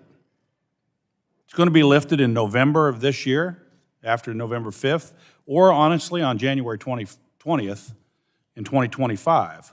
This is about politics, and everybody in this room knows it. Thanks to American innovation in energy technologies, the United States is the world's largest producer of natural gas and exporter of LNG. A lot of this has been said. All the good questions have been asked, unfortunately. American LNG is a critical asset that not only keeps our energy sector secure and competitive, but also helps reduce global emissions, as has been described, and the global dependence on energy, and it's our dependence on global energy from adversarial nations, Russia. I've been in Japan recently. I've been in Poland recently in the last year. All you have to do is talk to people offline when you're not at some conference, sitting at the table, and just stand on the side and talk to people. And you want to talk about uncertainty amongst our allies? They are in a full-blown panic over this type of energy reaction in the United States for politics. I mean, that's not my opinion. I just hear that from those folks. U.S. energy sources are some of the cleanest in the world. We take the cleanest natural gas in the world out of the global market. I mean, trying to twist this around and in some way say that natural gas is dirtier than coal from China. I'm talking about coal from China and the way they produce it is just, I can't understand how that could happen. I mean, geopolitically, this decision by the White House is just foolish, economically also. So for Mr. Rice and Mr. McGowan, again, I know you've said this, but I mean, are our allies around the world going to turn to Russia, China, and Iran for natural gas if we don't produce it? And Qatar? Congressman, it's important to realize that 2/3 of the world's natural gas is contained in 4 countries: Qatar, Iran, Russia, and the United States. So who's going to provide the energy security to the world? If the United States doesn't do it, should not be Russia, should not be Iran. Qatar, a little bit small. It has to be the United States to provide this energy security to the world. Talk about the geopolitics also on this. Yeah. Sure. I was just going to mention. A lot of that. We have letters from the Chamber, from Business Europe that have gone to the administration, from the Asian Natural Gas and Energy Association, from Japan, from others, from Eurogas. They're all aghast, literally, with what's going on. Yeah. It is a problem, and from the geopolitical implications, and by the way, it's not just coal, right? It's fuel oil, it's wood, it's other things that are being burned that are equally as worse, and Europe does burn all those things. But from a geopolitical standpoint, yes, there are only a few countries that do this, but they're going to go to the Qataris. They're going to go to others because for their energy security, they require regulatory certainty and stability as well. Let me just say this: when we were in I was in Eastern Europe about a year ago. Do you realize that the Russian propaganda in those countries is at a fever pitch, probably Cold War era or more? What are they saying? your government is causing you higher energy costs because they refuse to buy our natural gas that is cheaper than American natural gas. And guess what's happening? There are protests in those countries from people who live in those countries who happen to be communists. And they remember when the countries were Eastern Bloc, and their governments are under tremendous pressure to open up the spigot from Russia into their countries. If America backs away, they will be forced to do it. And guess what? It fuels Putin's war machine. I yield back. Gentleman yields back. I'll now go to my friend, Mr. Tonko, for 5 minutes. Thank you, Mr. Chair. The question is to Ms. Giannetti. Will DOE's announcement impact approval of LNG exports to countries that have a free trade agreement with the United States? No, Congressman, and the repeated references to this action as a ban, as a fan of The Princess Bride, makes me think of Inigo Montoya. They keep saying the word ban, but I don't think they know what it means. Okay, well, clearly we're exporting record levels of LNG with even more capacity in the pipeline. If the Biden administration is trying to ban LNG exports, they're not doing a very good job, and that is because this is not a ban or a de facto ban either. It's an acknowledgement that export approvals have grown tremendously in recent years, meaning an increasing share of total U.S. production is being earmarked for export. I believe the responsible course of action is to take a breath and see if additional exports would continue to be in the public interest, and that should, of course, include an updated understanding of the impacts on U.S. consumers, the economy, the environment, and communities that host these facilities, amongst other factors. So, Ms. Giannetti, also, I don't want to clear something here that I've heard repeated by some of my colleagues across the aisle with suggestions that they're making. Given that the pause has no short or even medium-term impact on LNG exports, will there be a near-term impact on the price Russia gets for the gas today? This pause has zero effect on all current LNG exports and all LNG exports that have already been approved by the Department of Energy, so it would be highly unlikely for there to be any of those effects. And I would also ask about the myth versus fact document issued by the majority yesterday, which stated increasing LNG exports will also encourage investments in other industries like manufacturing, which will help ensure that we beat China. And honestly, I'm having a hard time making sense of this. So, Ms. Giannetti, do we currently export LNG to China? Yes. And with recent contracts, should we expect the volume of exports to China to increase in the future? Yes, China is the single largest identifier purchaser of future natural gas, totaling almost 14%. And what could LNG be used for in China? Is it potentially a lower cost input for China's manufacturing sector? It could, yes, Congressman. So, Ms. Giannetti, are there risks that unfettered LNG exports to China could undermine a potential advantage of American manufacturers? Yes. So time and time again, we've heard Republicans on this committee state their concerns about China leading in some strategic manufacturing sectors. And without an updated understanding of LNG exports' impacts, we could be further disadvantaging domestic companies. Personally, I believe we should be supporting U.S. manufacturers trying to compete for these industries of the future, as we've done in items like the Inflation Reduction Act, the CHIPS and Science Act, and the Infrastructure Investment and Jobs Act. Trying to determine what is in the public interest is complicated, but we know it does not just mean what is good for fossil fuel executives.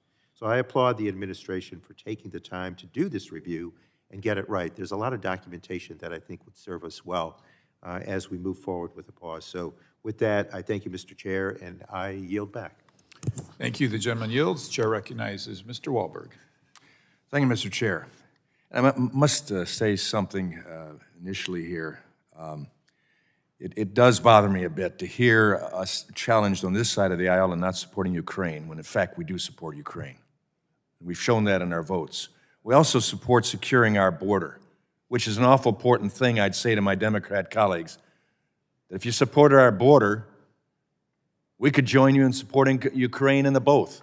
Will the gentleman That yield? will I got an take place. idea. I don't have time right now. You know I don't state that angrily, but the bottom line, I'm sick of hearing us not supporting Ukraine. We do support that and have supported. You support the border, and we'll join together, I guess, in supporting Ukraine as well. Last week, I met with several delegations from around the world. They were here for the National Prayer Breakfast. I'll have to pray to get released from my anger right now. But in talking with them, they were here for the international portion of that prayer breakfast. A number of them expressed worry, literal worry and concern about President Biden's decision to indefinitely ban U.S. LNG exports and what it means for their energy, their security, their economy. And I've got to say, with all due respect, uncertainty breeds insecurity. Uncertainty breeds insecurity, and that's not good for this time and place in our world. Energy security is national security, plain and simple. The Biden administration is turning their backs on our friends and allies abroad, not to mention American consumers and communities, in order to secure a few political points on their left flank, and this is what that's all about. Mr. McGowan, it seems short-sighted to me to upend an entire industry that millions depend on to appease environmental activists on TikTok. How important is policy stability for the global energy market, and what are the long-term national security consequences of this type of rapid policy shift? Thank you very much for that question. They can be significant. Far too often, we make policy decisions in the short term without fully understanding the medium and long-term implications for these decisions. Private markets abhor risk. Capital deployment abhors risk. When you make these changes, when you're in the middle of the football game and the rules change, that translates to unacceptable risk. That then keeps capital on the sidelines. It keeps people from investing. It has people calling into question the regulatory regime, the regulatory certainty that is absolutely and fundamentally required in this and other areas. Thank you, Mr. McGowan.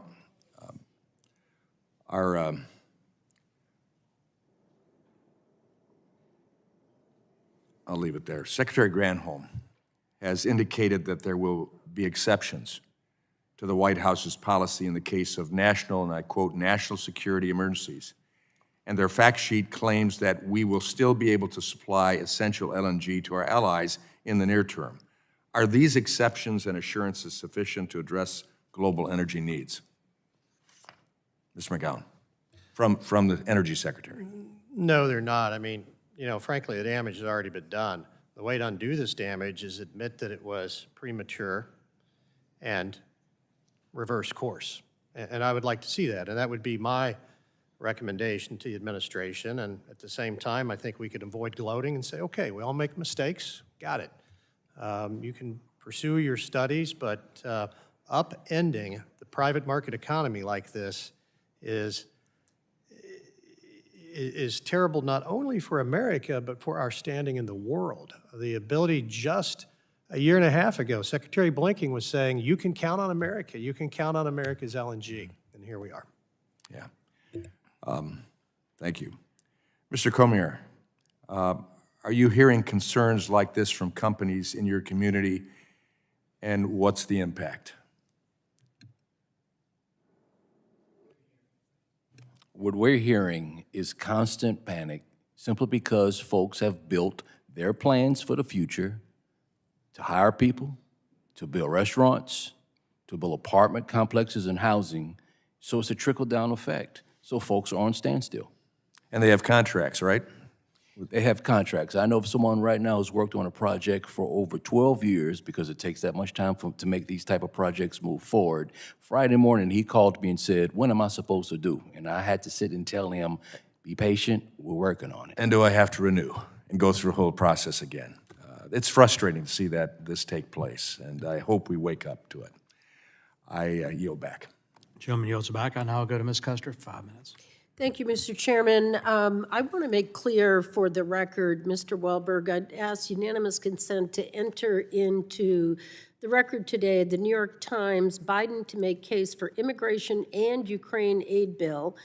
The president is expected to plead with Congress to pass a bill marrying an immigration crackdown to delivering emergency aid to Ukraine and Israel.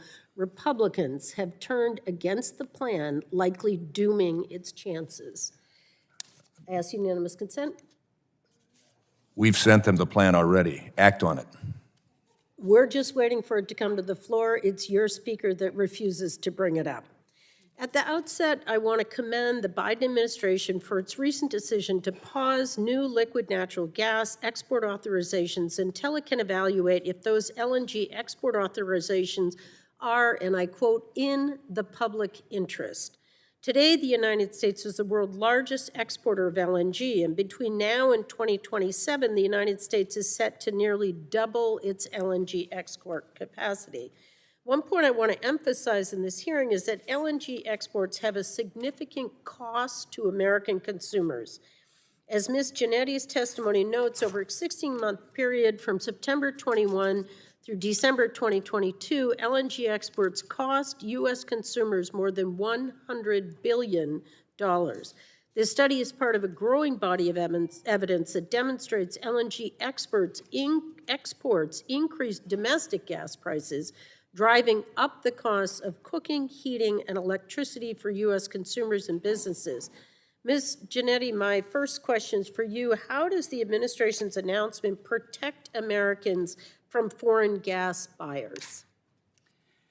The administration's announcement allows it to be able to revise outdated and obsolete studies that do not factor in U.S. consumer impacts to make sure that those very real and serious impacts are being evaluated in determining whether a project is in the public interest. Thank you. I want to put an even sharper point on your answer. Natural gas is the largest source of fuel for electricity generation in New England. When natural gas prices go up, so does the price of our electricity. My next question, again to you, I hope you can keep the answer brief.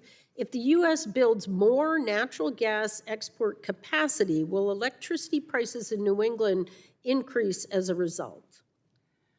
All of the evidence suggests that, yes, it would.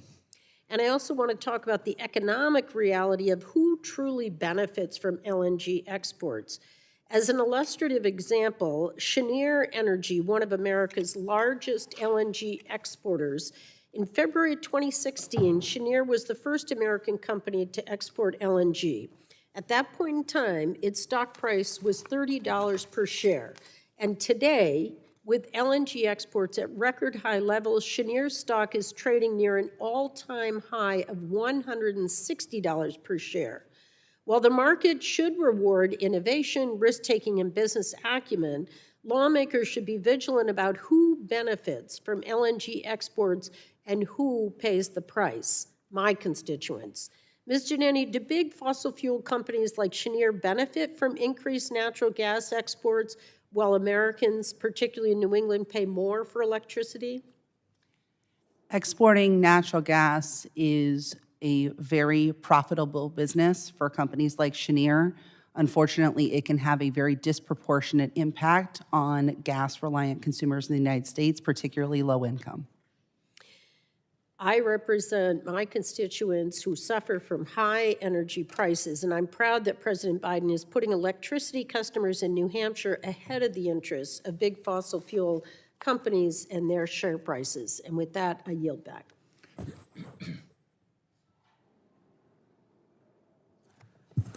Gentlelady yields back. I'll now go to Mr. Palmer. No, Mr. Curtis for 5 minutes. Thank you, Mr. Chairman.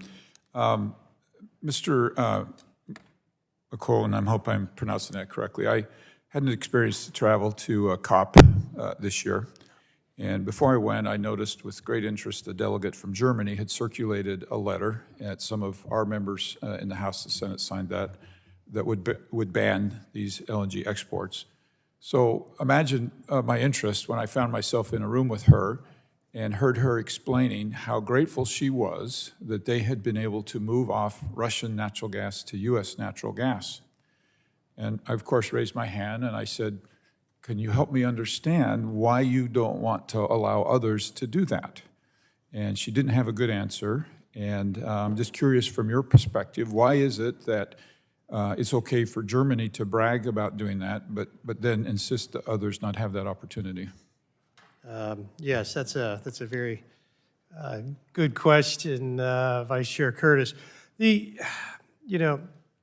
Germany has always pursued their own version of Germany First policy when it comes to energy, and has for decades. They've decoupled geopolitical decisions with economic decisions. And, I've had the CEO of one of Germany's largest utility companies say, we didn't think we needed to worry about energy security. We didn't think it mattered.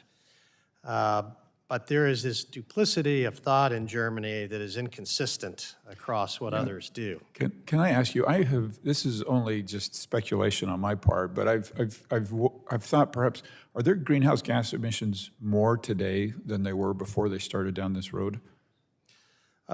They are, and the United States has reduced its GHG emissions Dramatically. dramatically through the shale revolution, whereas EU countries, and Germany in particular, has spent billions, if not trillions, of public money with other EU countries and have not I would love to successfully- just hear more, but we're so limited on time. I am going to move us forward. Mr. Rice, can we discuss this concept a little bit? Sometimes it feels to me like people hate fossil fuels more than they hate emissions.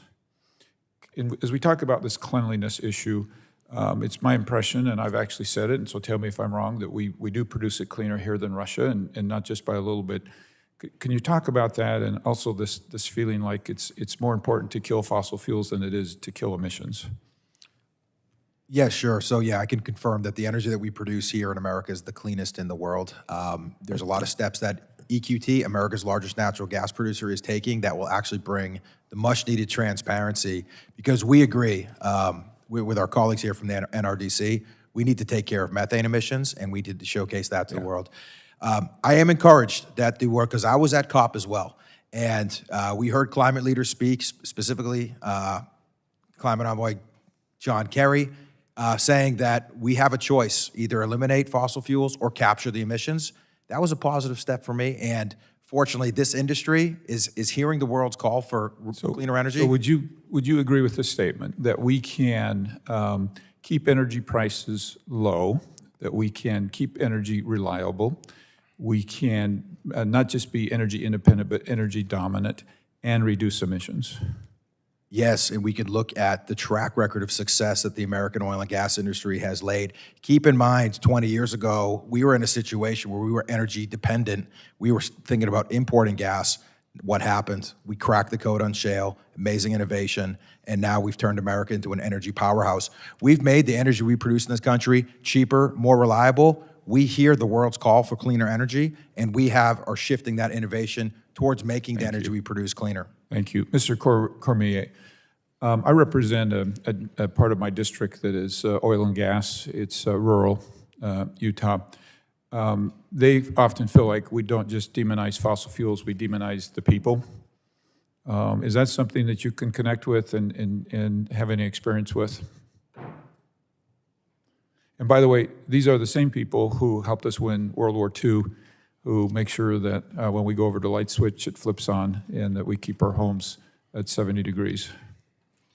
There's a sense of pride that the workers and the folks that live in our area have about being home to producing America's cleanest energy. In fact, we have worked on actually branding ourselves as a clean energy capital of the world, especially here in America.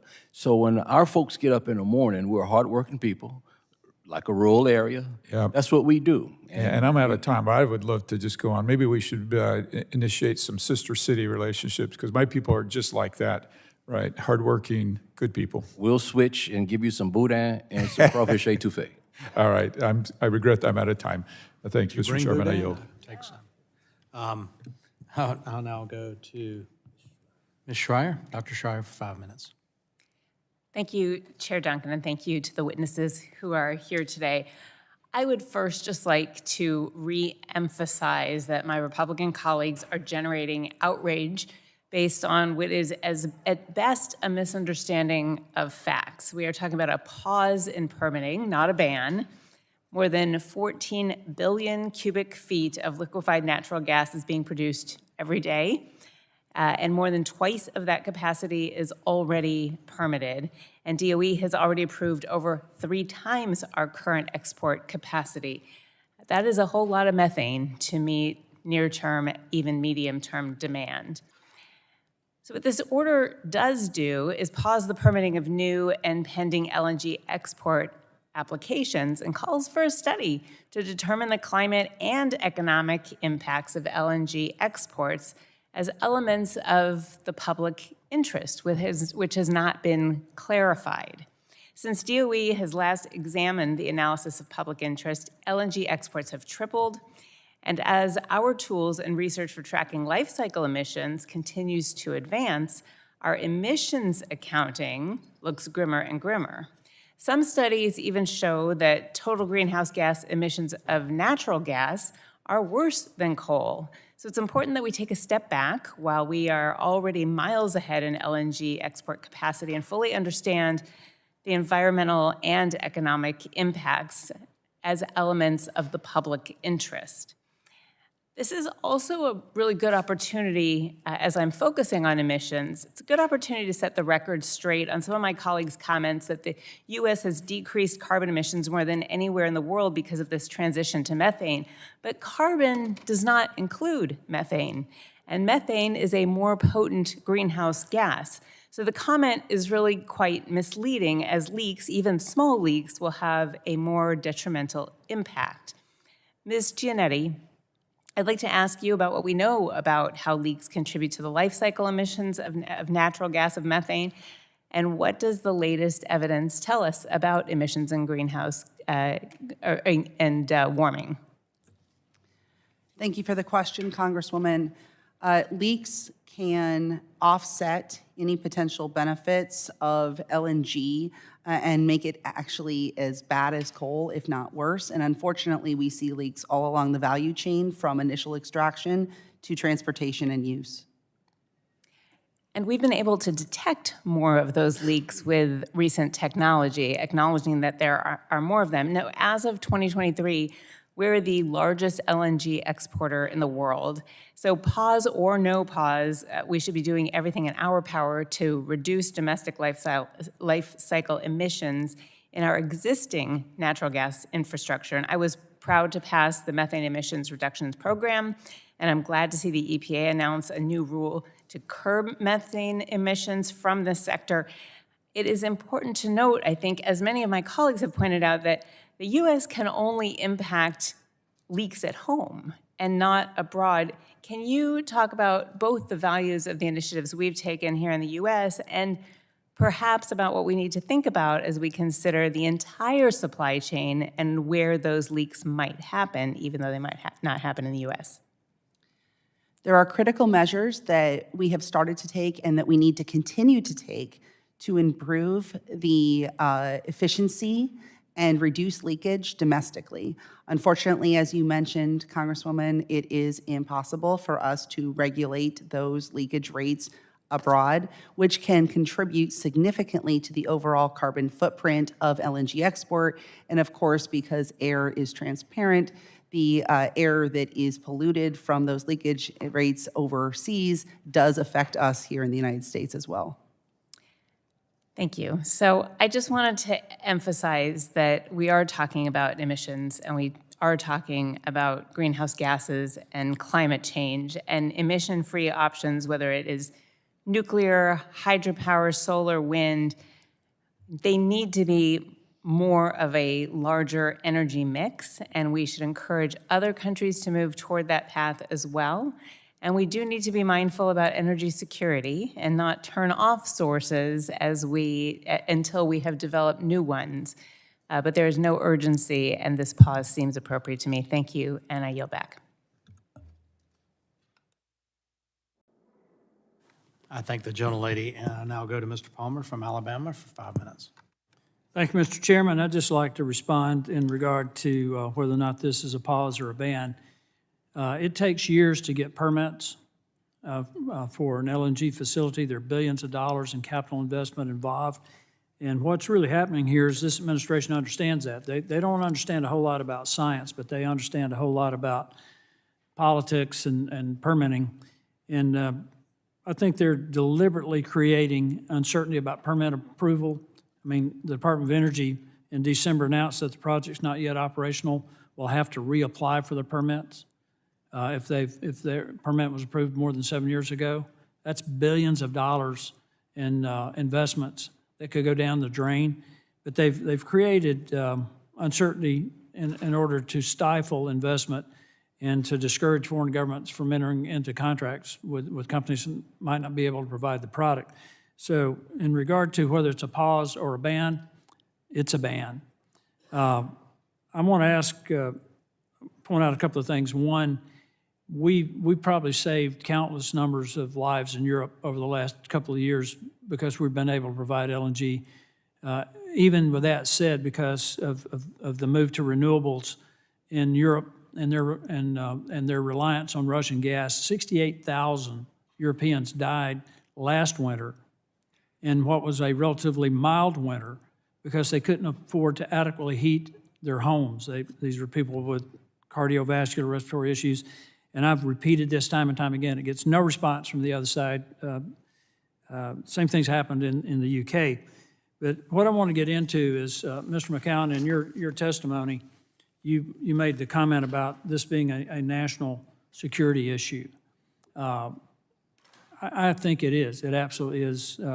You even mentioned something that doesn't get mentioned around here very often, that America is the arsenal of democracy. I think a significant part of that arsenal is our enormous energy capacity to aid our allies and emerging economies. Would you like to comment on that briefly? Yes, thank you very much. It is, and you know, we have always been the supplier. I mentioned mentioned earlier today that we supplied most of the oil and gas used during World War II. You know, we export a lot of things that is very helpful, and we do it in an environmentally friendly way. We are more highly regulated than almost any other country in the world, and we do it safely. Mm-hmm. And by removing that, what we are going to see is increases in emissions from around the world, not decreases. And I think it's something we have to take very seriously. But you also understand that China is an adversary.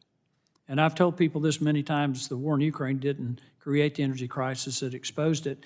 And the thing that everybody should learn from that is that no nation should be reliant on an adversarial nation for something as critical to its economy and its national security as energy. You see what's happening right now is that you've got a number of non-government organizations and nonprofit groups pushing for an energy transition in the United States, and they did the same thing in Europe, being funded by Russian and Chinese dollars. And yes, that's true. And, you know, the transition is not an overnight occurrence. I think we all agree we want clean, cheap, affordable, and responsible fuel sources. The issue of pushing a premature transition upends our economic and national security. We need I'm an all-the-above kind of guy, but we need a responsible pathway toward net zero. Well, I worked for 2 international engineering companies. Did everything from environmental systems to refuse to energy to aerospace. And there's some fundamental physics involved in an energy transition that apparently my colleagues across the aisle do not understand. We're not going to get to net zero by 2050 under any scenario. It's not possible. What we will do is wreak unimaginable destruction on the American economy. And going back to what's happened in Europe in the UK in 2008, they wanted to be the model for shifting to renewables. They wanted to be set the model for Europe. Well, in terms of peacetime economic growth, their growth is the slowest since 1780. That's not 1980 or 1880. That's 1780, the year before Yorktown. And that's where we're heading. And just one, Mr. Chairman, just one point here. Venture Global's Gulf Coast CP2 would supply about 5% of the world's LNG by 2026. That would have a bigger impact on the U.S. economy than any green energy project. It would produce about $600 billion in revenue over the lifespan of the project, thousands of jobs, and reduce greenhouse emissions by 140 million tons a year.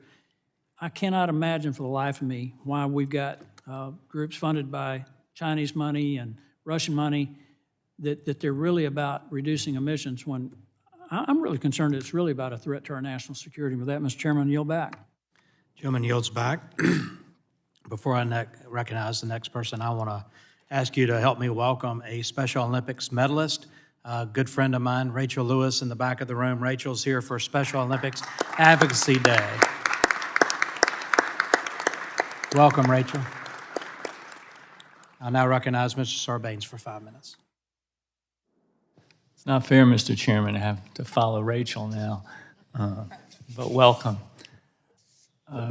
LNG terminals impact the communities in which they are located. We've heard about economic opportunity, as well, of course, as communities that use the LNG that passes through them. But there's a lot of ways in which communities are impacted. There's jobs, there's the environmental impacts, and other things that need to be considered. And DOE's pause in considering pending LNG export permits is not going to affect current operations at places like Cove Point LNG terminal, which is just south of my district in Maryland. But it will allow the department, rightly, to reassess the economic and environmental analysis it uses to better determine if future LNG exports will be a net benefit, considering everything to all affected communities. In other words, if they are in the public interest. And certainly one critical measure of whether LNG exports are in the public interest is if these exports help or conversely harm our efforts to meet our local, domestic, and international policy goals, such as our climate commitments. Two asides quickly. One is the notion that this is politics to have this pause where DOE is trying to bring more things into the picture, I think is unfair. I mean, we're at the beginning of the second year of a 2-year term that members of Congress serve in. If we're going to have to swear off the whole second year of our 2-year terms in terms of being able to take steps or endorse or support this kind of agency activity because we're in a campaign year and therefore it's political, we're losing half of our capacity to do our jobs as members of Congress and as people in these responsible federal agencies. So I take the administration at its word that it's just trying to incorporate broader perspective into the way these decisions are being made. And frankly, it's a sign of the maturing or the maturity of the industry, too, that you would have a pause. I mean, this LNG industry's been moving forward pell-mell, to their credit, with a lot of benefits associated with it. There's tremendous capacity in the permits that already exist that aren't being interrupted here. To say, let's pause and examine all of the kind of externalities and other factors that need to go into this, that's, in some ways, that's a nod to the industry that we understand you're here to stay in many respects, and therefore, these other factors need to be considered. So I don't view it as an attack on the industry, frankly. The state of Maryland has a climate pollution reduction plan that targets net zero emissions by 2045. As we know, the Biden administration's greenhouse gas reduction target aims to have nationwide emission levels by 2030 relative to 2005 levels. At COP28 in Dubai, the US and nearly 200 other countries committed to transitioning away from fossil fuels and cutting methane emissions. Ms. Giannetti, can you please explain how US LNG exports impact our ability to meet these climate targets at all levels? How do you anticipate, if you do, that the Biden administration's pause will have a positive impact on our work to meet these policy goals, both at home and abroad? And again, we're trying to get to these goals because they mean something, and we understand the implications of not getting there. And there's lots of industries, not just the LNG industry, that are needing to be brought into that broader way of thinking here. So if you could speak to whether you think the pause can positively impact the progress we're trying to make towards these larger goals. The pause is a critical step to ensuring that the criteria we are using when evaluating far future LNG exports incorporate the known climate and economic impacts of those exports. If all proposed projects were built, the U.S. would overshoot its climate targets by 41%. And 67 members of European parliaments have actually written a letter congratulating the Biden administration on this pause and specifically stating that they do not want to be used as a pawn by the fossil fuel industry to continue to build exports that are not going to be used for their daily security needs. Thanks very much. I yield back, Mr. Chair. Gentleman yields back. I'll now go to Ms. Lesko from Arizona for 5 minutes. Thank you, Mr. Chairman. I have to say I have a lot of eye rolling going on over here, so I apologize. I have to deal with bad decisions this administration makes on a daily basis, but stopping the progress of building U.S. LNG terminals is just simply an irrational decision. I cannot imagine a worse conceived idea that is more detrimental to reducing worldwide greenhouse gas emissions, and it also decreases world energy security and U.S. national security. President Biden claims he wants to reduce emissions. Banning LNG exports does the opposite. Let's start off with some facts from Biden's own Department of Energy, his own Department of Energy. The U.S. has been the world leader in lowering carbon emissions. How did we do it? Primarily by substituting natural gas for coal power generation. We reduced our power sector emissions by 36%, over 1 billion metric tons of CO2. By 2050, worldwide coal consumption will increase from 8 billion tons to 9 billion tons, an increase of over 1 billion tons. If the Biden administration would do the smart thing and increase LNG exports to Europe, India, and Asia, we can help them reduce their coal consumption by the same percent, which would be 3 billion metric tons, and reduce CO2 emissions many billions of tons. It's a common sense and easy task to substitute U.S. natural gas for Russian natural gas that continues to flow to our allies in NATO and the EU. Russian natural gas exported to Europe has a life cycle emissions profile 41% higher than U.S. LNG exported to Europe. If the European Union switched all of their natural gas imports to 2021 from Russia to the U.S., emissions would have been reduced over 218 million tons over the course of its life cycle. Biden has waged a war on American energy while ignoring the fact that even his own Energy Information Agency has said global demand for energy will increase by 50% between now and 2050. Embracing cleaner U.S. technology, U.S. resources, and free market principles is what allowed the U.S. to reduce emissions while ensuring reliable and affordable energy. President Biden and his administration have consistently opposed American energy development. Rather than restricting domestic energy and mineral production, we need to unlock American resources to provide energy security here at home and for our allies abroad. Mr. Rice, this so-called pause was a political decision taken by DOE, given that DOE has now politicized a process that is clearly in our national interest, and FERC is supposed to be an independent and not subject to pressure from the White House or the Department of Energy. Do you think this committee should consider revoking DOE's review for these projects and give sole authority to FERC? I would defer to you on what you think is best, but I would give this perspective for you to consider. The pipeline cancellations that have taken place in this country, and the pushback has obviously shown that there is a sign, there's a need for us to take actions to reform the permitting process, and hopefully we can get it right, because without it, we're on the brink of another energy crisis. Thank you, Mr. Rice. Mr. McCown, Mr. Pallone earlier said exporting more LNG from the United States will help China. Can you give your thoughts on that comment?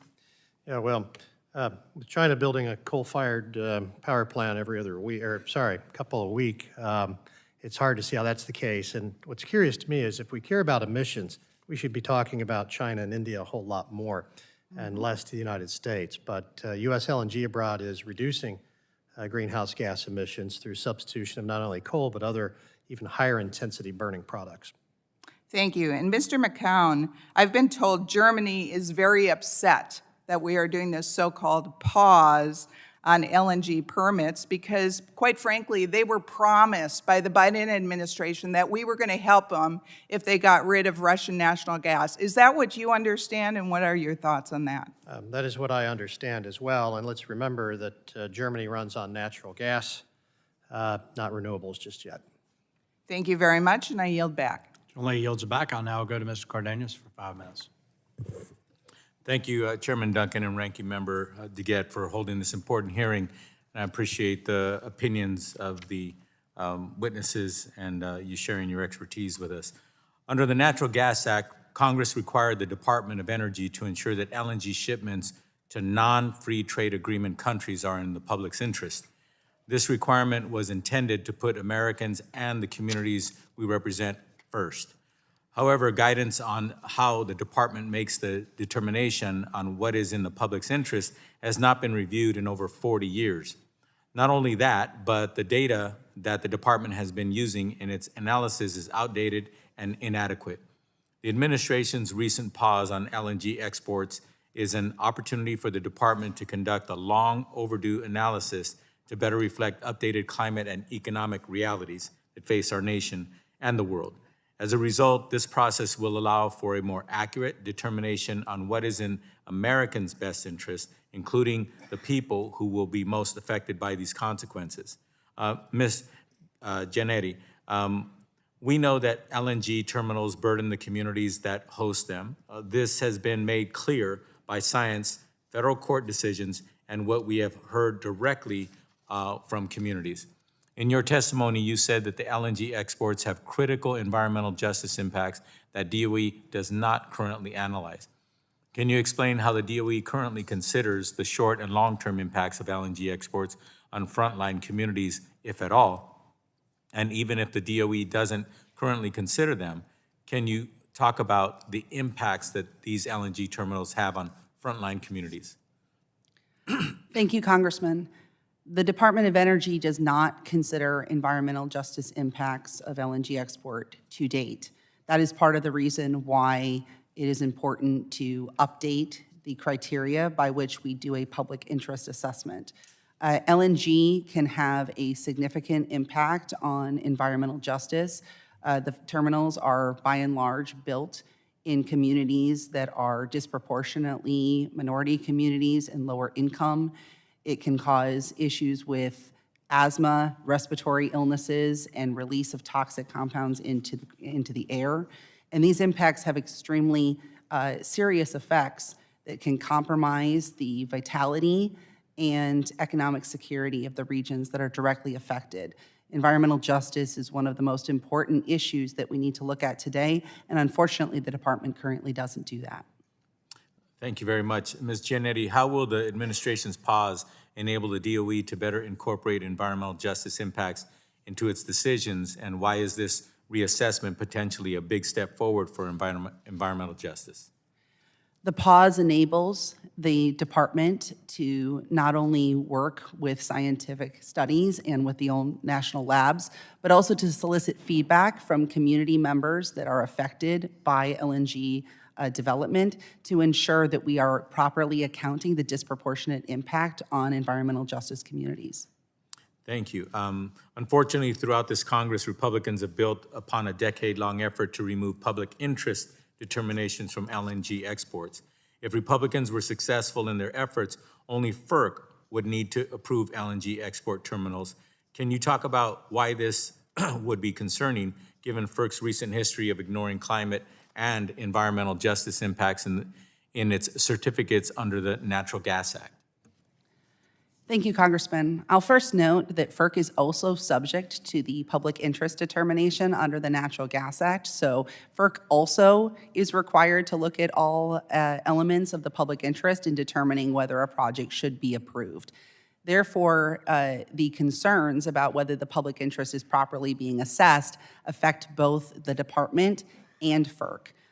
To date, FERC has failed to properly account for the climate, economic, and environmental justice impacts of LNG infrastructure. There are some reasons to potentially be hopeful that that could change, but so far we haven't actually seen anything happen. Thank you. One of the original reasons why I ran for office almost 30 years ago was because I grew up in a neighborhood where all of the dump sites in Los Angeles were on my side of town. And the power plants to this day still exist on my side of town. But it's really interesting, though that trash and that energy goes to all towns, all sides of the towns in my community. But yet, on the west side of Los Angeles, you don't find these facilities, yet we service all of them. So equities is very important, and these reviews are very important too. With that, my time having expired, I yield back, Mr. Chairman. Gentleman yields back. I'll now go to the gentleman from Houston, Texas, where they know how to export energy. Mr. Weber for 5 minutes. Thank you, Mr. Chairman.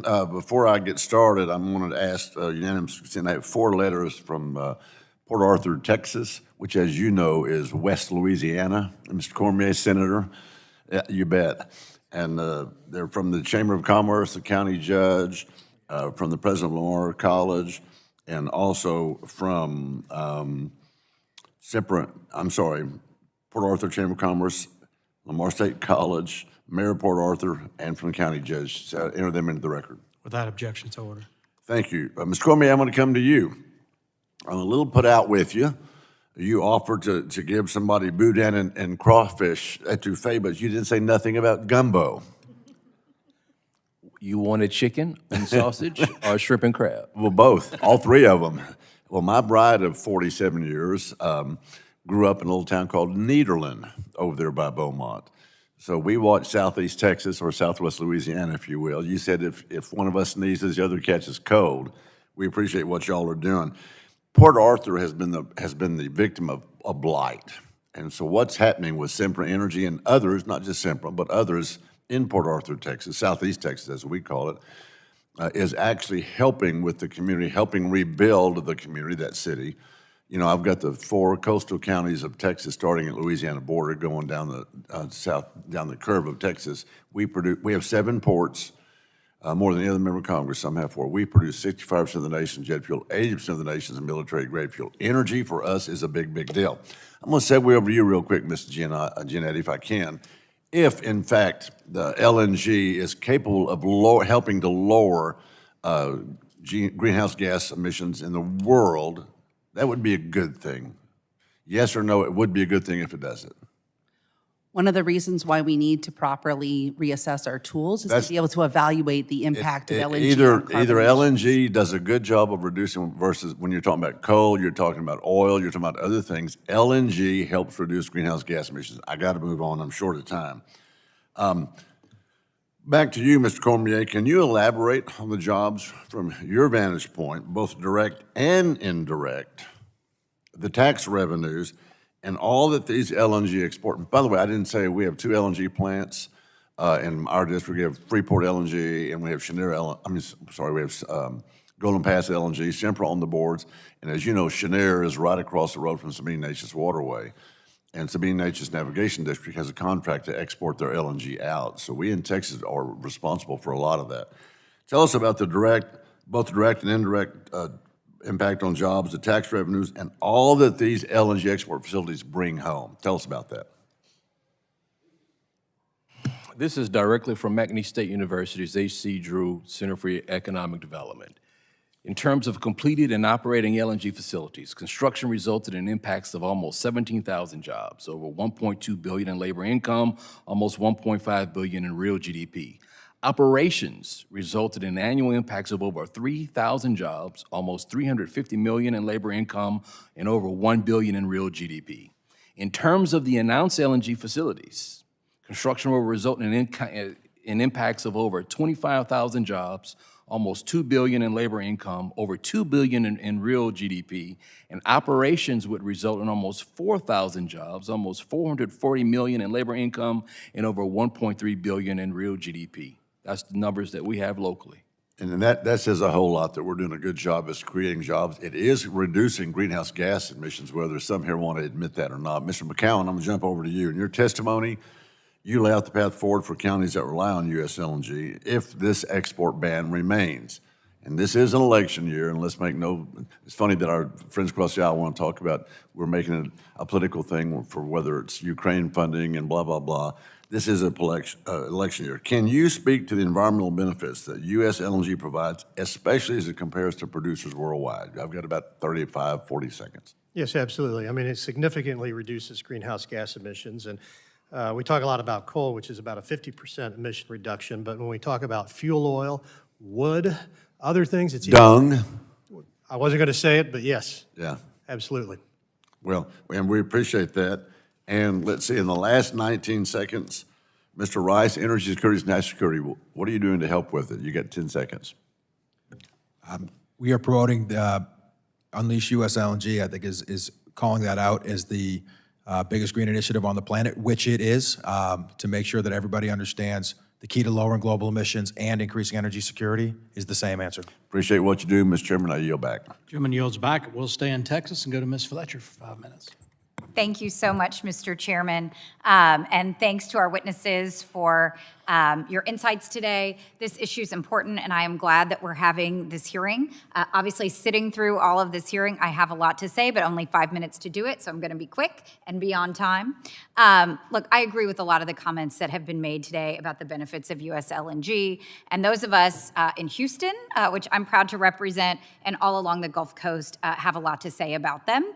I've also heard several things that I disagree with today, and I'm going to first take a minute to disagree with what we heard from Chairwoman McMorris-Rodgers and others, and the very title of this hearing, that last week's announcement from the Biden administration is an export ban.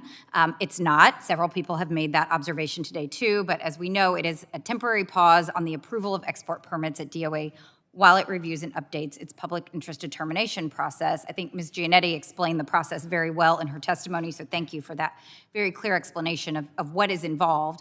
But certainly what we've seen is that this pause has caused concern and uncertainty in industry and in communities. And I think this is really an opportunity for us to focus on that.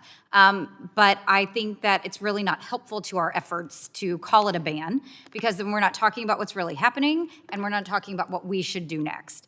As I see it, this is an opportunity to address what I see are the three principal issues that are driving this, that have been raised as concerns today: climate, cost, and communities. Those are the three things that I think we're talking about. I think it's also an opportunity to address some of the issues and get the market in order, addressing issues of supply, ensuring confidence of our European allies and others, and enforcing our existing permits. So, as I said, I disagree with the framing. I also disagree with some of the things we've heard today about costs for consumers and the effects of LNG on domestic prices.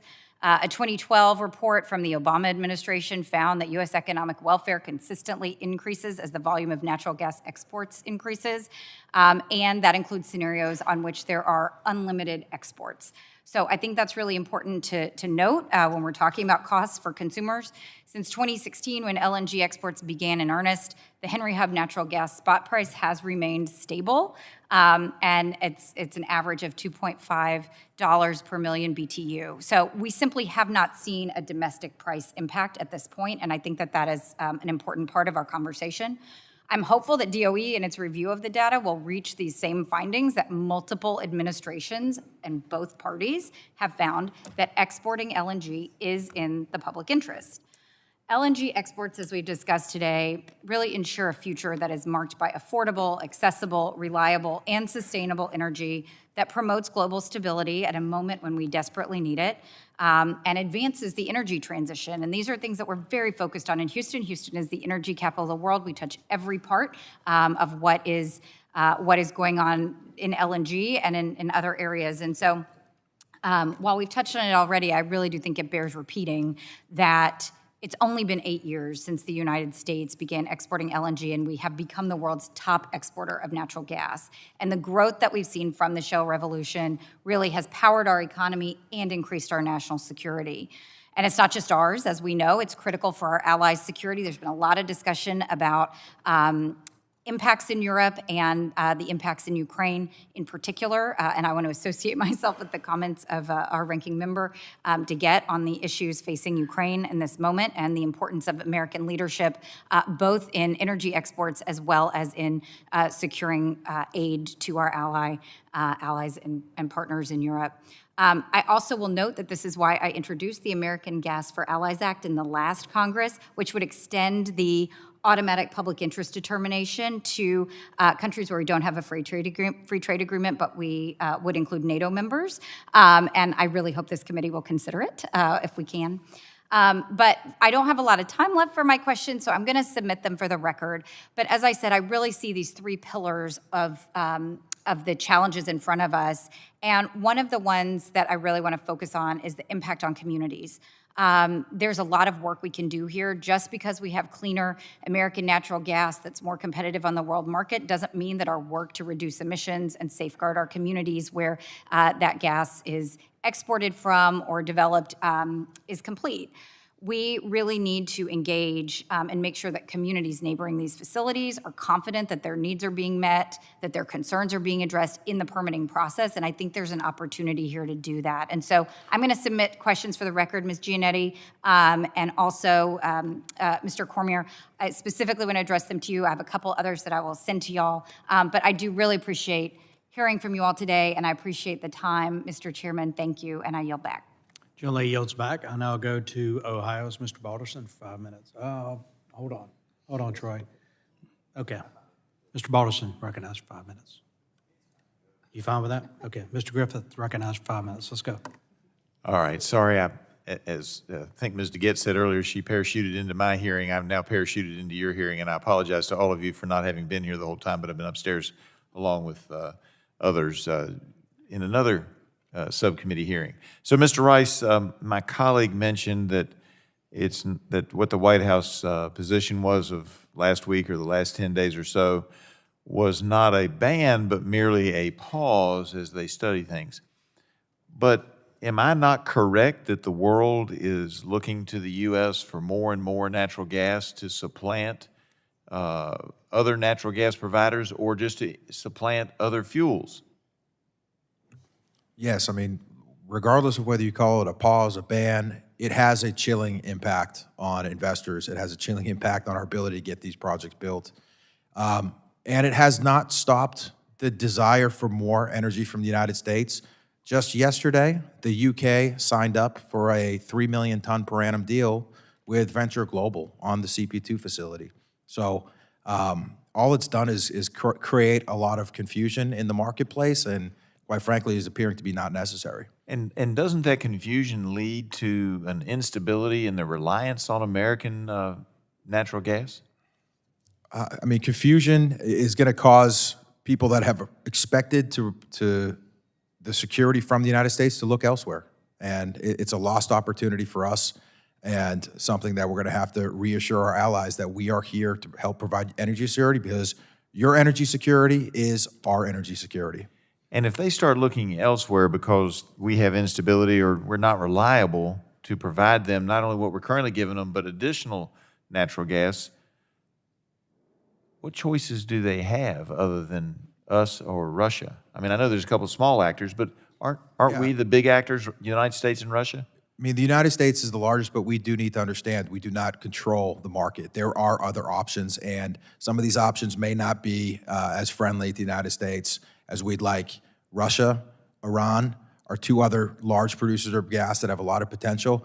And the other big alternative that people can run into is foreign coal. So whether we have an energy security issue or we start having emissions rising, I mean, that's what's happening. If the United States does not supply this LNG, that means there's going to be more coal.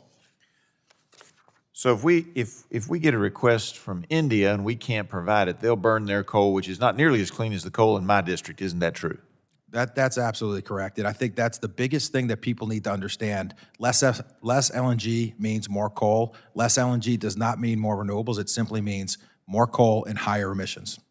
And we talked about how when we started, and we had an example here in Congress, when we started exporting oil again, the prices didn't go up. My colleague from Texas just talked about how people worried when we started exporting LNG that, our prices would go up, and they've been relatively stable.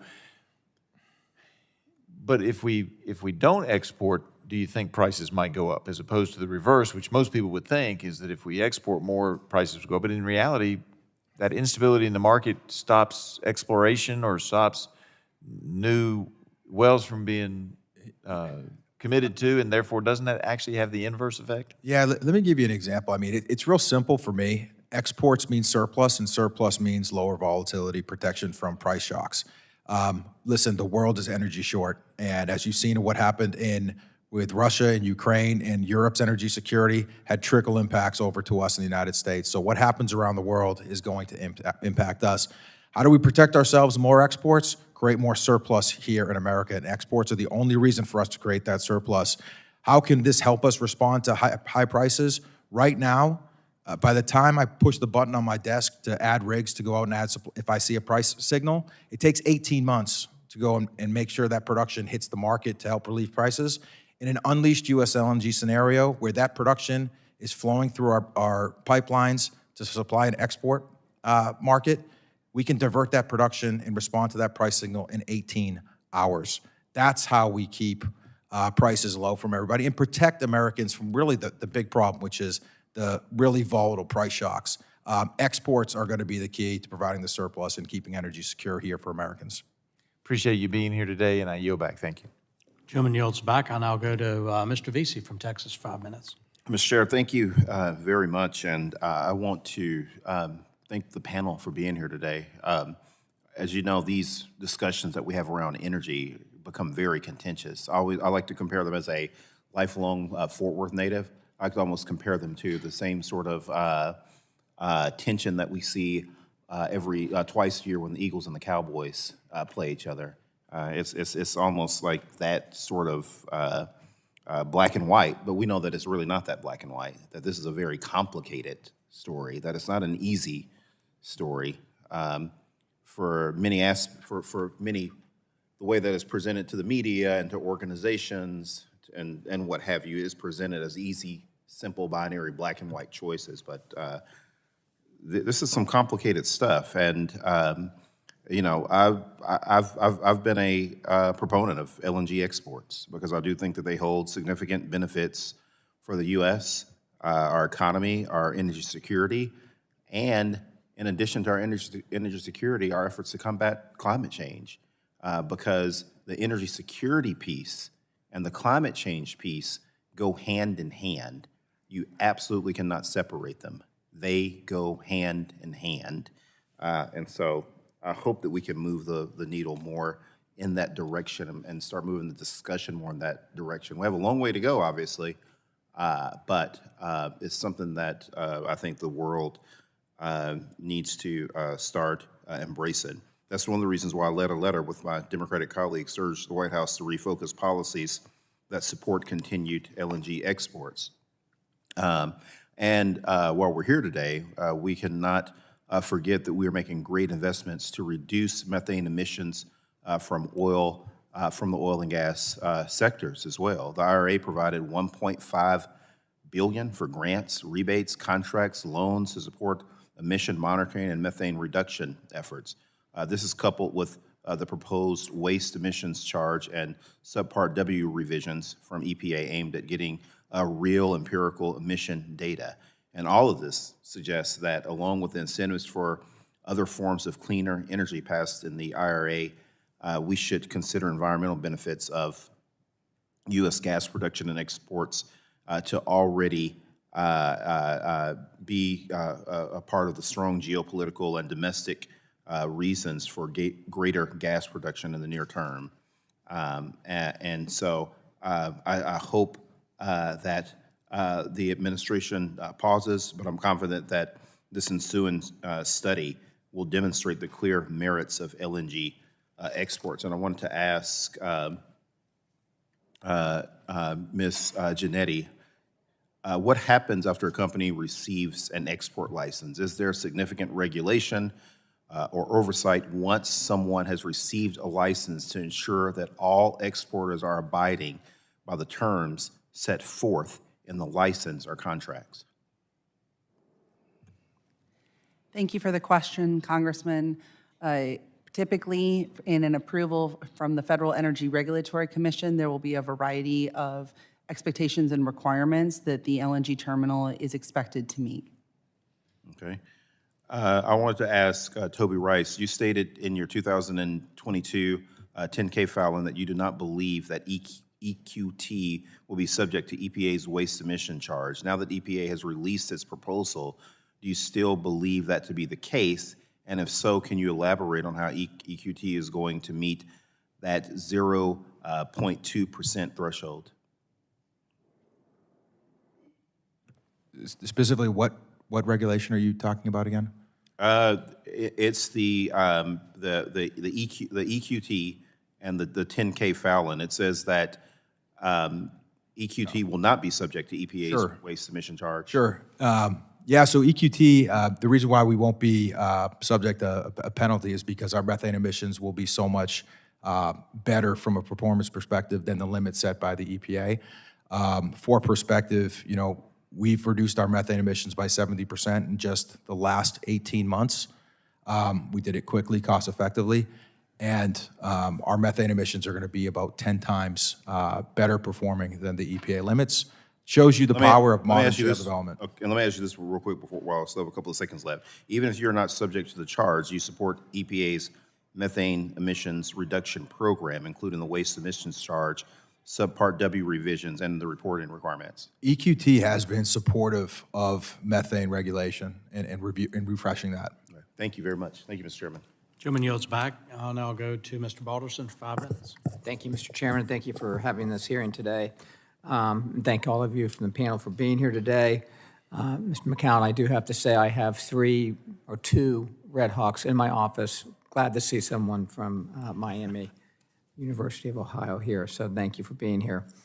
Mr. Rice, thank you for being here today. You mentioned that over the past few years, EQT has averaged nearly $1 billion in payments to Ohio, West Virginia, Pennsylvania landowners. Is that correct? That is correct. Thank you. If the ban on LNG exports remains in place, how will that impact the benefits of those communities are seen from natural gas production? It would mean a reduction in those royalty payments, specifically because we would not have the need to produce more to fill the export demand. Thank you. Mr. Cormier, thank you for being here, sir. Would you like to add anything on how this ban would impact communities in Louisiana?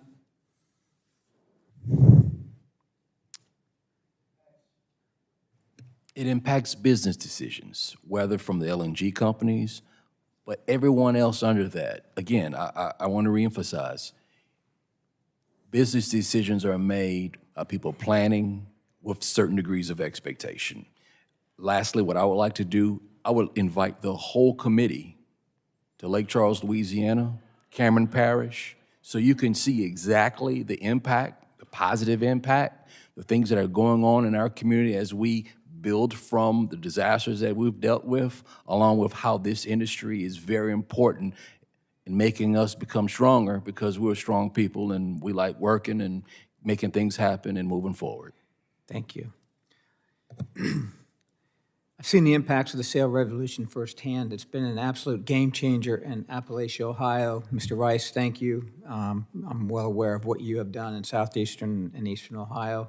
And just recently, the Muskingum Watershed Conservancy District, which covers most of my congressional district, released a report showing revenues from Utica shale leases have raised the region's economy by nearly $1 billion. When I look at the lifeline that natural gas has given my district and the Appalachia, Ohio, it makes the Biden administration's decision even more puzzling. Mr. Rice and Mr. McCown, I'll go with Mr. Rice first.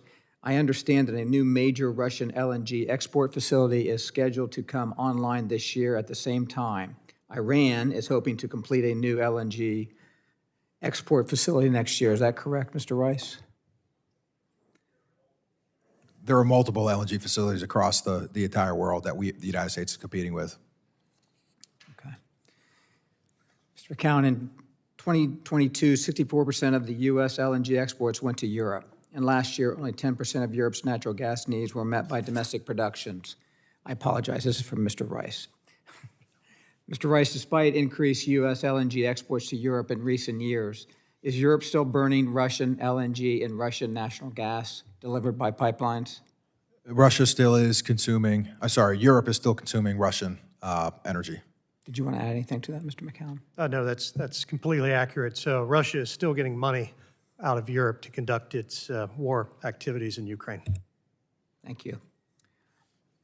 Do either of you think, Mr. Rice and Mr. McCown, do either of you think it's America's best interest for Europe to continue relying on Russia to meet its energy needs? Mr. McCown, I think you just answered it, but is that correct? No, of course it's not. Thank you. Mr. Rice?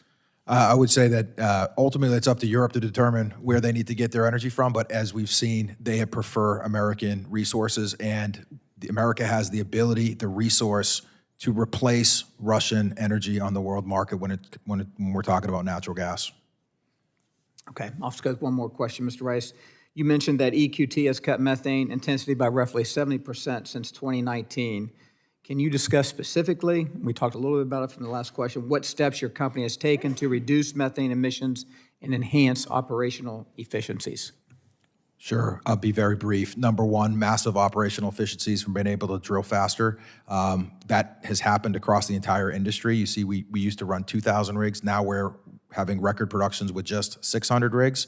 Second thing is pinpointing, is electrifying the oil field, replacing diesel equipment with natural gas equipment. Third thing is replacing pneumatic devices for natural gas is the biggest source of equipment. For methane emissions, we've pulled all 9,000 of those out in less than 18 months for a cost of less than $10 per ton. It's important to understand that these opportunities that we're doing at EQT to lower our methane emissions are available for other natural gas operators, and we are working open source with operators to showcase to the world that methane emissions will be knocked out of the park. Thank you for what you've been doing, and thank you, everybody, for being here. Mr. Chairman, I yield back. Gentleman yields back. I'll now go to the gentlelady from Florida that both imports and exports natural gas, Ms. Castro. Thank you, Mr. Chairman. You know, it's only been since 2016 that Congress authorized the export of fossil gas. It's grown exponentially. It has had some positive benefit of displacing dirty coal.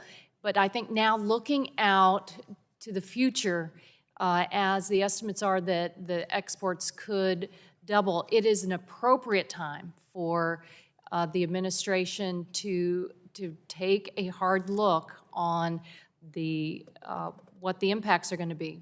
Is it going to continue to raise prices on my folks back home? Because my neighbors in the Tampa area, we are being socked. Our electric bills, primarily tied to gas, are out of sight.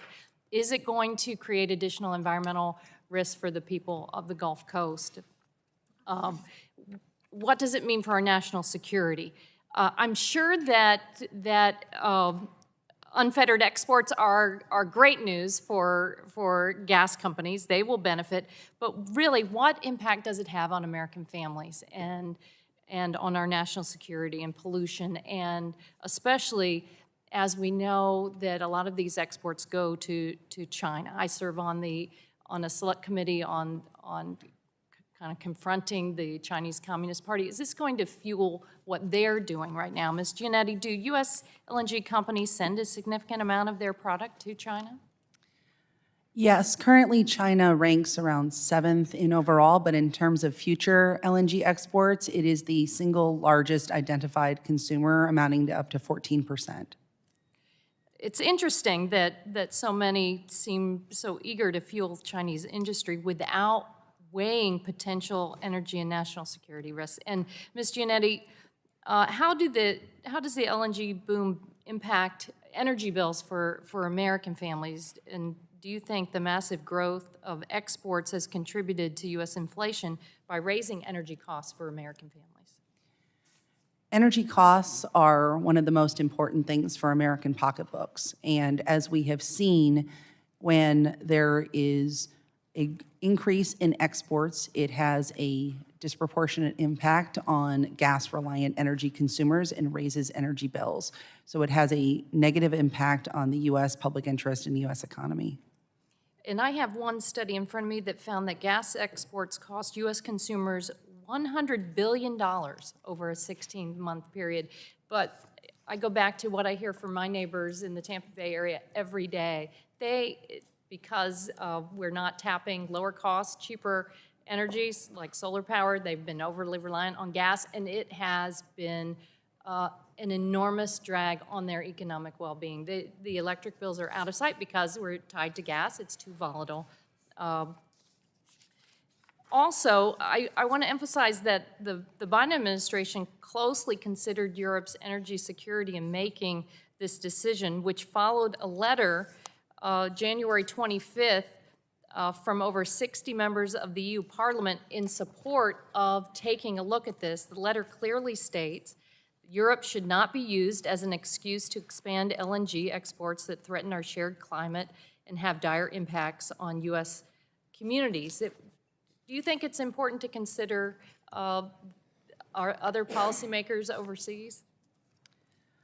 Certainly, Congresswoman, and that's part of the reason why this is an extremely measured, common sense announcement from the administration, because it has zero effect on current LNG exports or already approved LNG exports, the ones that are going to Europe. And didn't recently at the Conference of Parties, all countries on the planet agree that it was time to transition away from fossil fuels?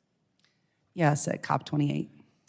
And part of the reason is because that there are significant burdens on many communities across the country. So many of the communities along the Gulf Coast have long carried the burden of these dirty industries. Do communities along the Gulf Coast benefit from rising exports to countries like China, or are there significant environmental risks associated with expansion of LNG export terminals? As a former resident of Gulf communities in Louisiana, Texas, and Florida, I have seen firsthand the impacts of energy expansion on the energy security and climate security of the Gulf. It's super important that we focus on the impact of these projects on Americans, both in terms of their pocketbooks, but also in terms of their overall energy and climate security. And the administration's pause will enable us to do that.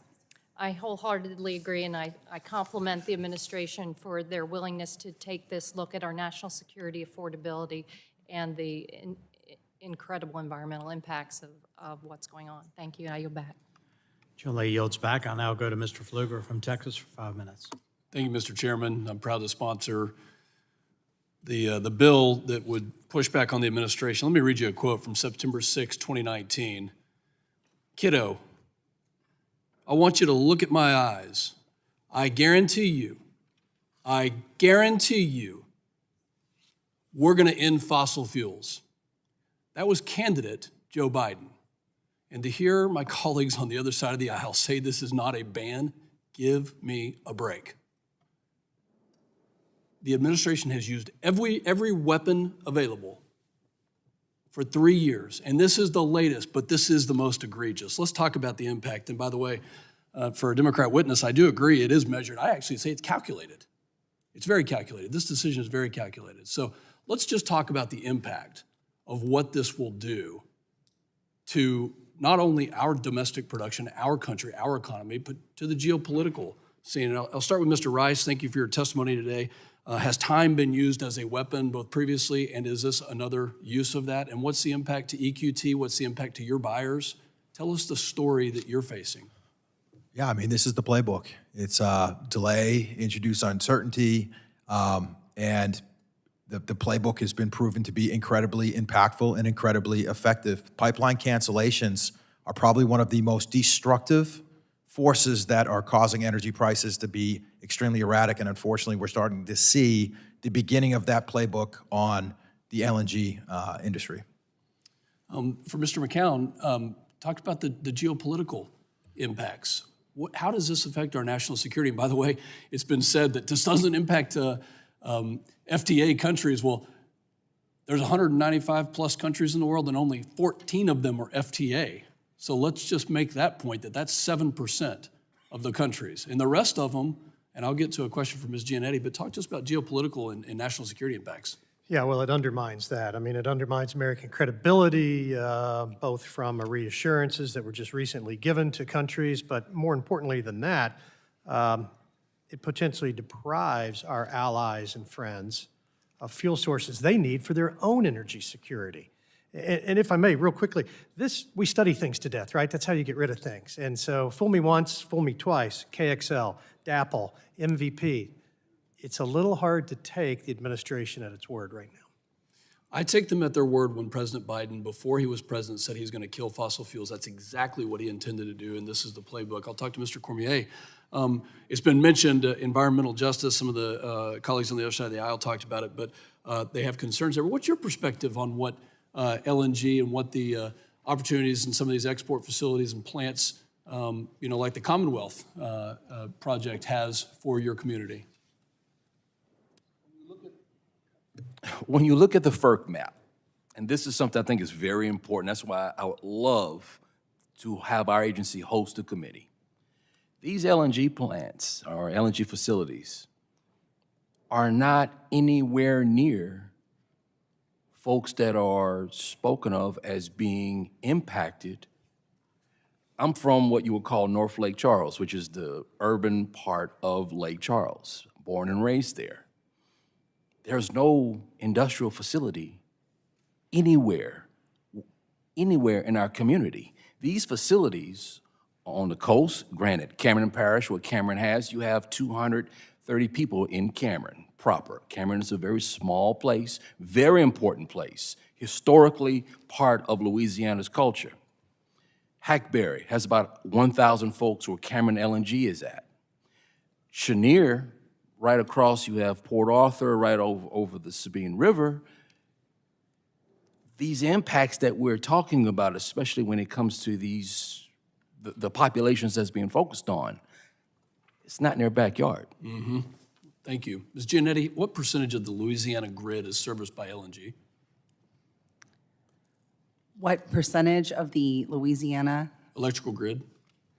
I do not know the answer to that. 50+%. So these are the people that we're worried about. All of us are worried about.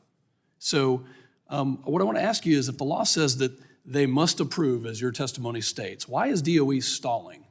We go from a 90-day approval process during the Obama administration to an average of 60 days during the Trump administration to an average of 365+ days during this administration. But yet you say that they must approve, as your testimony states. Why are they stalling? What I said, Congressman, is that DOE is required to approve FTA authorizations. It is not only within its right, but it's actually in the legal requirement for it to do a public interest assessment for an FTA. I think what we know is what candidate Biden said was he wanted to kill fossil fuels, and he's making good on that promise. And we are going to stand in the gap to push back on a really egregious, bad decision. That's why I'm proud to sponsor 7176, to push back on this administration and to strengthen our country's energy security, because we know it's national security. Mr. Chairman, I yield back. Chairman yields back. I'll now go to Mr. Pence from Indiana. 5 minutes. Thank you, Chairman Duncan, Ranking Member DeGette, and thank you, the witnesses, for being here today. The Biden administration's ban on exports of LNG is another misguided decision to add to their disastrous and anti-American energy track record. By banning further LNG exports, this administration is making it clear that they favor radical environmentalists over Hoosiers and all Americans. American LNG exports are critical to our nation's energy security, and this decision plainly shows that President Biden and his administration lacks a competent understanding of global energy markets. This action could severely impact necessary investment into natural gas infrastructure over the next decade and beyond. Businesses need certainty that they can produce, distribute, and sell their products. In the 3 years since Biden took office, this administration has made it more difficult to produce energy, nearly impossible to distribute, and now have taken steps to ban the sale of American products abroad. Unfortunately, decisions affecting natural gas production and distribution affect long-term investments and could take years to be fully realized.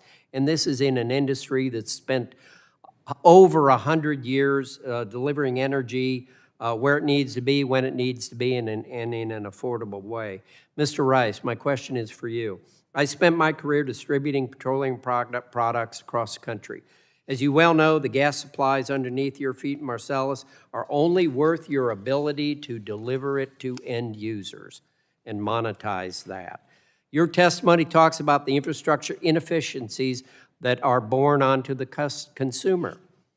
How have decisions by this administration, including efforts to ban LNG exports, impacted investment in the distribution chain, and how does that affect the consumer?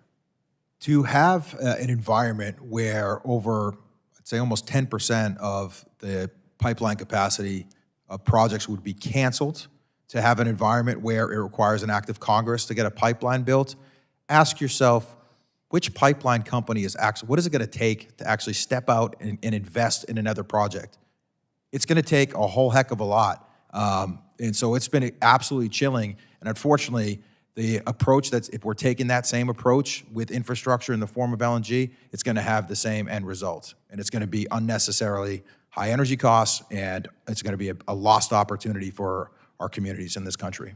And the delay is going to be costly for your company, and you're just going to have to get your investment back. Is that correct? That's correct, and that means that we're not going to be able to share this amazing decarbonizing resource that we have, that we are blessed with the world. And what that means is that the world is going to continue to use more coal, emissions are going to continue to skyrocket, and we're going to sit here maybe happy that we stopped energy infrastructure in this country, but we have done nothing to meet our objective to lower global emissions. We have done nothing to provide energy security to the world and Americans as long as we don't get smart about getting back to building things in this country. Okay, thank you, Mr. Rice. I'm going to yield the balance of my time to Mr. Armstrong. You're next. Can I get it? Yeah. Just for a couple of seconds. I thank the gentleman. You know, American energy production, delivery, utilization, and export means jobs. We've heard a lot about social justice and whatnot. I can tell you, Mr. Cormier understands this in Lake Charles and southwestern Louisiana. But I've traveled from Lafayette to Houma through Thibodaux down to Port Fourchon. 4-lane highway on both sides of the road, business after business after business after business after business supports what goes on onshore and offshore. People go into jobs in the energy sector. But guess what? Those companies support the YMCA and the United Way and the Chambers of Commerce, and they eat at the local restaurants, they tip the waitresses, and they tithe at their churches.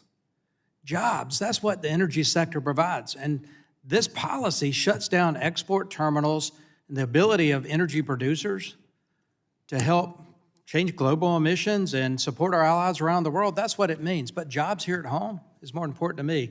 I'll yield to Mr. Armstrong. Thank you. I just have a really quick question because it's been brought up a couple times. We're talking about this EU letter, Parliament letter that was signed by, my understanding, if not most, if not all of the people who signed that are actual communists. Mr. McGowan, are you aware of this letter? I'm aware that at least some of the signatories are members of the Communist Party, members of the Green Party, other far-left parties in Europe. You know, this is very instructive, though, because whether, I thought it was 76, but maybe it's 67, whatever it is, there are 705 members of Parliament. So obviously a decision didn't go over very well. Gentleman's time's expired. I'll now recognize Mr. Armstrong for 5 minutes. Thank you, Mr. Chairman. I serve on committees that get a little more heated, and we're here, and I have a hard time with some of this. But I just want to be clear. Environmental justice is not a policy position. It's a buzzword that you can use at a cocktail party at MIT or in Manhattan or Minneapolis. And you know how I know that? Because there's no environmental justice to the 14-year-old slave going into a cobalt mine in the Democratic Republic of the Congo. There's no environmental justice to the Uyghur community that is building these solar panels because we disallow the ability to do the mining for these products at home. Environmental justice is the emotional hook to drive up the cost of traditionally cheap and reliable energy, combined with how we continue to create the federal subsidy market in order to reset the American energy production.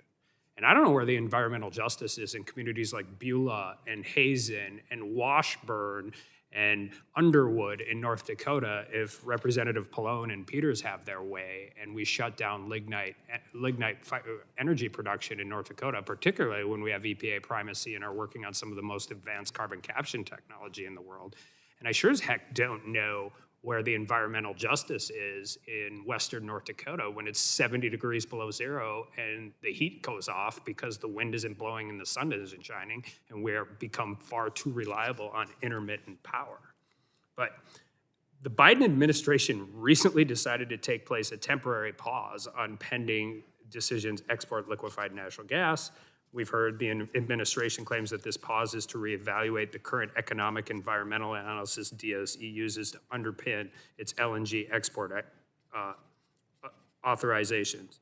And the natural gas is relied on by our allies in Europe, and I would talk, if I have time, Mr. Rice, I'm going to talk about not just displacing natural gas with coal, but these infrastructure projects all across the world are being built out right now, and we are sending signals that are saying that our LNG is not going to be available, and they're going to get it from somewhere else, oftentimes from people who are no longer, are not necessarily friends and allies of the United States. But whatever the new criteria is and used to evaluate CP2 would be expected to be applied to the other 16 proposed natural gas terminals that are awaiting approval. This will have major impacts on domestic LNG production. CP2 alone would export up to 20 million tons of natural gas per year, increasing the current amount of exported American gas by about 20%. And earlier we had some of my colleagues on the other side of the aisle talk about the maturity of this decision. In advance of announcing this major policy change with huge national security and economic impacts, the White House took a meeting with a man named Alex Harris. According to the New York Times, Mr. Harris is a 25-year-old Colorado social media influencer who has led a TikTok and Instagram campaign aimed at urging young voters to demand that Mr. Biden reject the project. He's also the creator of a popular YouTube video entitled How I Live in My Car Full-Time, where he has described how to live full-time in a 2015 Subaru Outback SUV. I ask unanimous consent to introduce a New York Times article, a Daily Caller article, and the homepage of this man's YouTube channel. And I can't believe I'm talking about this while we're talking about LNG exports and national security. In fact, his social media work has gotten the attention of Ali Zaidi and John Podesta, senior advisors to Mr. Biden on climate policy, and helped influence that decision. Mr. Harris, according to his LinkedIn, is primarily a professional photographer who apparently, again, lives in his car full-time. I don't see any further substantial qualifications for environmental science or energy policy for him. Mr. Cormier, do you think it's proper to have Mr. Harris, a 25-year-old internet star, to be influencing such monumental national security and economic decisions? He has a right to express his opinion. Absolutely. All I would ask is that if anyone has anything to say about how Southwest Louisiana and Southeast Texas impacted, come visit and talk to everyone. The National Gas Act establishes a rebuttable presumption that a proposed export of natural gas meets the public interest requirements to DOE to grant an export application unless DOE can overcome that presumption.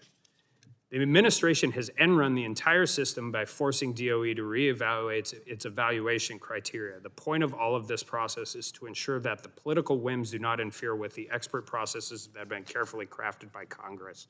I have 2 seconds, so Mr. McGowan, I'll have to submit this question to the record.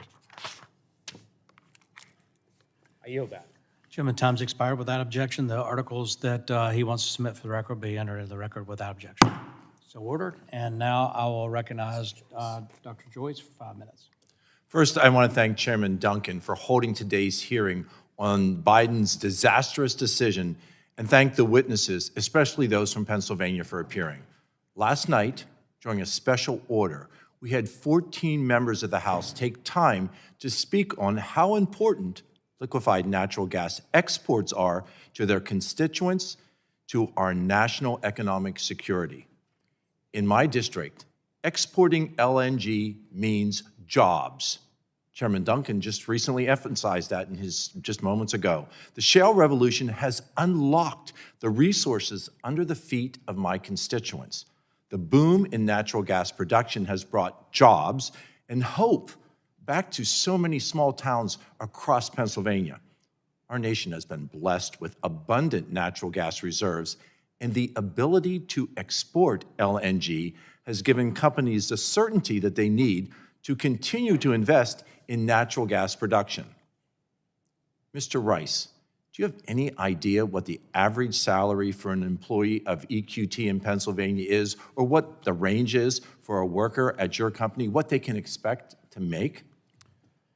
EQT offers very high-paying jobs, most entry-level positions starting in that $70,000 to $80,000 range, but many north of six figures. And I would say in the field, for our service providers, offer jobs where are close to six figures with just a couple of years of experience. So it's an amazing opportunity that we share the success of this shale. It goes beyond our company to the thousands and thousands of service providers in our industry. Family-sustaining wages, jobs that my constituents rely on. Mr. Rice, what would be the impact on your business if there were no new LNG construction applications in the pipeline? And how would this affect your ability to plan for workforce development and hiring? Well, I think that the industry would be paused and be standing still. And unfortunately, the pressures against our industry would probably grow because a lot of the pressures that we face are out of people's concerns over climate. And when you pause LNG and you pause American natural gas, you pause the world's ability to make an impact with climate, and that would have a negative impact, which is ironic because the one thing that people are looking to block is the one thing, because of their concern for the environment, is the one thing that people should be supporting because of their concern for the environment. Mr. Rice, I know you've been asked many questions here today, but I'd like to give you the opportunity to address any of the issues that we haven't adequately touched on in this hearing. More simply, what should we in Congress take away from this hearing? Yeah, I mean, let's talk about the security part. You know, there's a lot of discussion about price and exports, increasing pricing. When's that going to start happening?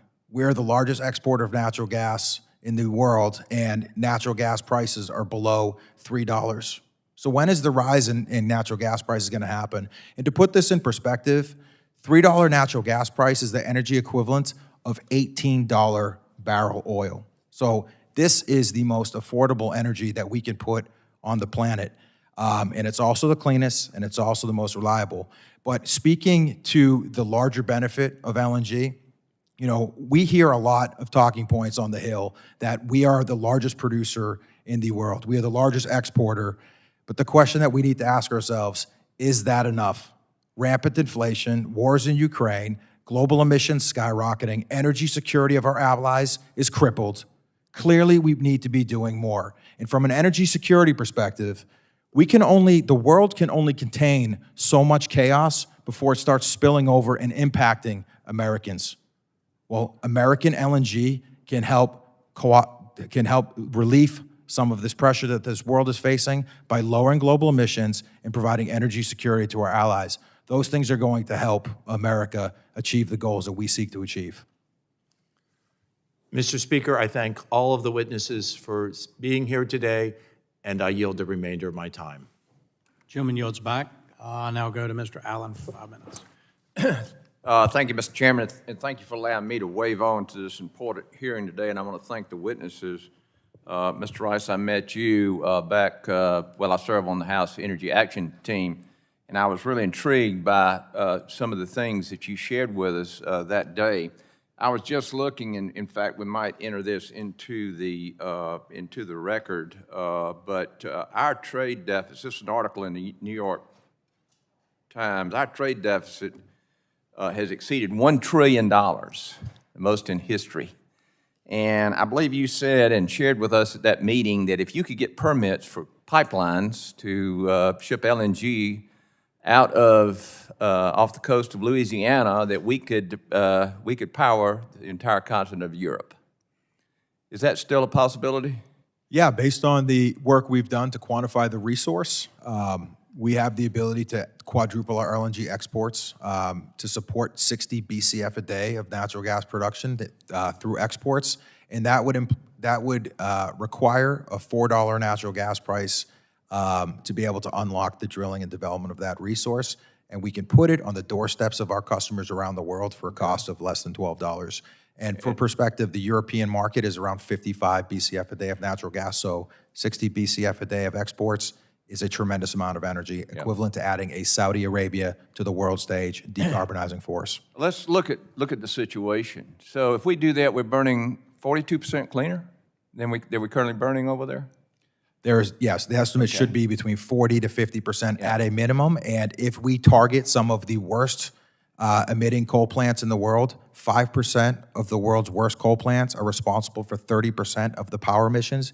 If you target the displacement of those coal, the environmental impacts are significantly greater than 40 to 50%. Why is the climate lobby not going nuts about this ban? I mean, when we can actually reduce carbon footprint, I mean, the equivalent of that would be, I've been told it's more than every American driving an EV. I mean, it's extraordinary what we could do. And it's basically because of what you have done for this country, we've actually reduced our carbon footprint substantially here. Mm-hmm. And guess what? We're getting no love for it. All they're doing is trying to put you out of business. This is amazing to me. It just baffles me. The other thing is at stake here is national security. If we starve Russia, they're not going to have the money to fight the war.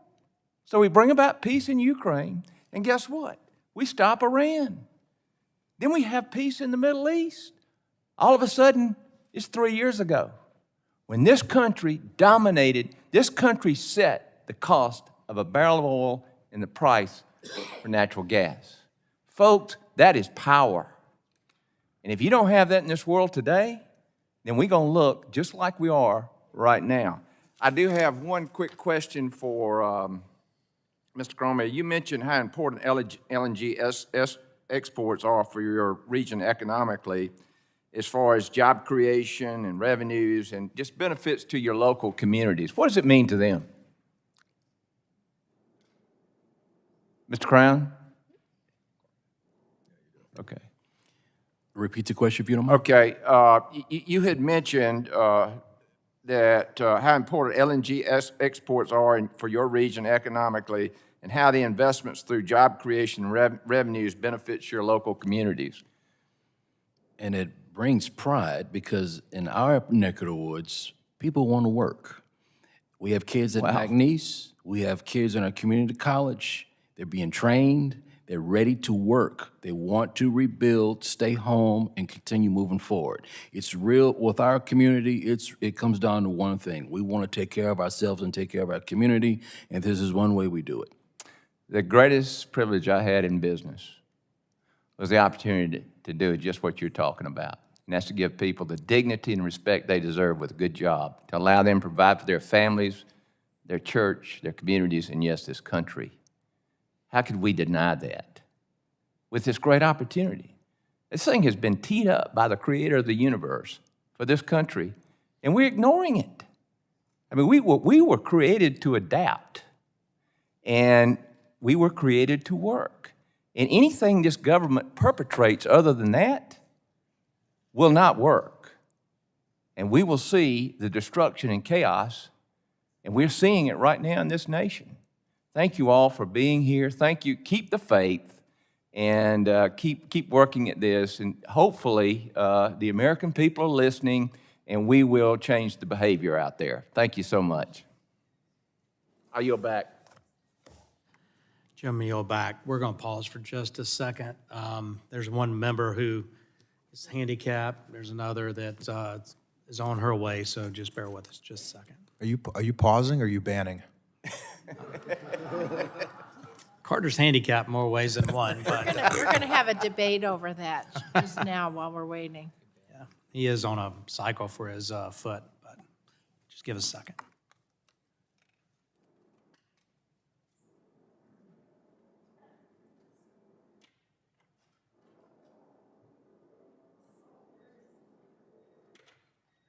I'm glad we talked about you before you got here. All right, Mr. Carter from Georgia is recognized for 5 minutes. Thank you, Mr. Chairman. I apologize. I'm wheeling around here these days, but thank y'all for being here today. LNG is extremely important. Extremely important in my district. My district includes Elba Island, which has been converted from an import facility to an export facility. Right now, we're trying to increase the amount of export that we can do there, yet this administration is stopping that with what I consider to be, and many of my constituents consider to be, poor policy and poor planning. Look, I believe in climate change. I'm chair of the environmental subcommittee, and I believe in climate change. I served on climate change, the select committee on climate change. I represent the entire coast of Georgia. Environment's extremely important to us. I get it. And I do believe that man has an impact on it. However, I do believe it's cyclical too, and I believe we have to take an all of the above energy strategy approach to this. LNG, and look, this is a global problem. We all understand that. I don't think anybody disagrees that it's a global problem. We have some of the cleanest gas here in America, and yet we're going to stop sending it. This is another example of the administration picking winners and losers. So I just, I'm baffled by this. And of course, I don't understand the economics of it. I don't understand the environmental impact of it, of this decision. So we know that this is probably more than just a pause. And we know that the ultimate aim here is to end LNG exports. Let me ask you, Mr. Rice, first. What's wrong with investing in innovations that can mitigate and reduce emissions from reliable fuel sources like LNG or coal, which still make up almost 80% of our energy consumption? We should continue to innovate and make the energy we produce cheaper, more reliable, and cleaner. And that is exactly what U.S. LNG is. It's the cleanest, most reliable, most affordable form of energy that we can deliver to the world. And to your point about it is a global issue. The reason, look at what's happened right now in the United States. We are the world leader in lowering global emissions, but global emissions are still skyrocketing. What does that tell you? We cannot solve this problem by just focusing inside of our borders. We got to start asking bigger questions. What can the United States do to lower emissions outside of our borders? And American LNG is the biggest, most impactful, powerful tool that we have to move us forward and start helping our allies meet their climate goals. I couldn't agree with you more. You know, the United States of America in the last 10 years has decreased our carbon emissions more than the next 12 countries combined while growing our economy. And I'm often critical of the fossil fuel industry because I don't think they do a good enough job of telling the public the innovation and the progress that they've made. And they have made great progress. Emissions are down with fossil fuels, and they need to be telling that story. And I think they're selling themselves short with that. Mr. McCown, let me ask you, what's wrong with investing in innovations that can mitigate and reduce emissions from reliable fuel sources like LNG? Well, there's not. In fact, we should be doing that, and we're starting to do that with carbon capture technology for difficult to decarbonize industries. We have both the government and the private sector has added to reducing methane leaks and emissions and has done a pretty good job. Despite some of the earlier testimony, methane CH4 has gone down. It has not gone up, despite added production. So we're on the right trajectory. The question is, what is a realistic pathway to net zero that can be sustained without ruining the economy or destroying our national security? A transition period is not overnight. That's a great point, and I appreciate you making that. Let me ask you, and go back to you, Mr. Rice. What's changed? What's changed since the last LNG studies that were done in 2018 and 2019 to warrant the Department of Energy to reconsider exports? There have been some changes. Methane emissions have actually gotten better from this industry. And you will see us do a much better job with the transparency so we can showcase, as I mentioned, we need to knock methane emissions out of the park. Some of the things that we're doing that have taken place in the last few years, you're seeing responsibly certified gas. That is bringing in third-party environmental auditors to come in there and actually say the environmental results we're achieving are actually happening. We're taking to the skies to measure methane emissions. And for perspective, in Appalachia, we are monitoring the entire basin. And just to give some people some color on that, we are going to be monitoring for methane emissions across an area the size of France. We take this very seriously, and then we'll end by providing full cycle carbon intensities from the time the gas comes out of the ground, through the pipes, through the downstream facility, to the doorstep of customers. We'll have a full cycle carbon intensity score. These are going to be the things that we need to do and showcase the environmental communities to address their concerns over methane emissions. Great. Well, thank you all for being here. Mr. Chairman, thank you very much for this great hearing today, and thank you for allowing me to wave on. Thanks I for yield being back. here. And gentlemen, time's expired. I'll recognize Ms. Barragan for 5 minutes. Thank you, Mr. Chairman. Ms. Gianetti, I want to first start by thanking you and NRDC for all the work that you all do on environmental issues, environmental justice issues. LNG exports are an environmental injustice and a climate disaster. They pollute minority and low-income communities along the Gulf Coast, which is already overburdened by pollution. We have heard directly from communities in these regions that they do not want any LNG facilities to be built in their backyards. Hilton Kelly, a resident of Port Arthur, Texas, gave this description of the impact of 2 nearby LNG export terminals on his community, with 2 more planned. Quote, "We have a disproportionate number of people here with cancer and respiratory problems.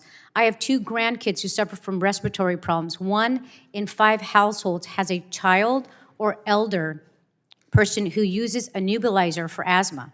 Our babies are literally suffering, and we are suffering. How much is too much for one community?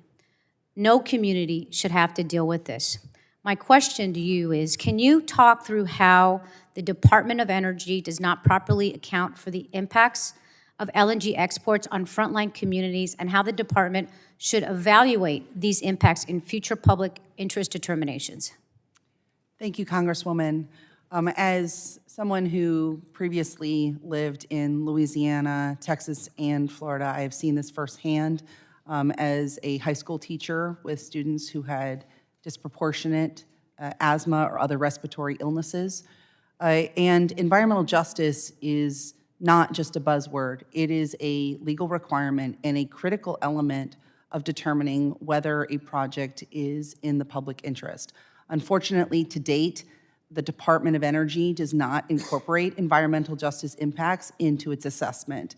And so the ability to be able to take a second, pause, and revisit those studies to make sure that the very important impacts on especially low-income and minority communities are taken into account is a critical and common sense step. Thank you. So how is this pause on new permit approvals of the proposed LNG export terminals in line with the Biden administration's commitment to environmental justice and protections for frontline communities? The administration's pause is a balanced approach that respects Gulf communities. All current LNG export facilities will continue to operate, and all facilities that already have their DOE authorizations will continue to operate.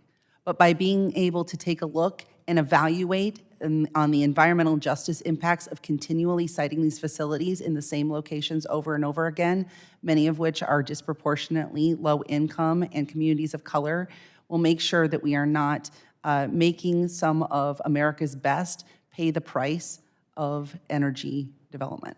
Thank you. Now, I serve on the Environment Subcommittee, and a few weeks ago, we had a hearing where Republicans opposed EPA's methane regulations for oil and gas wells.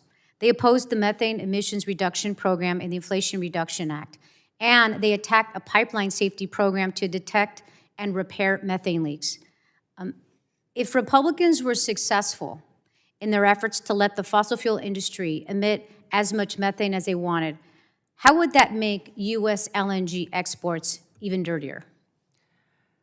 Leakage is a serious problem when it comes to evaluating the carbon footprint of natural gas.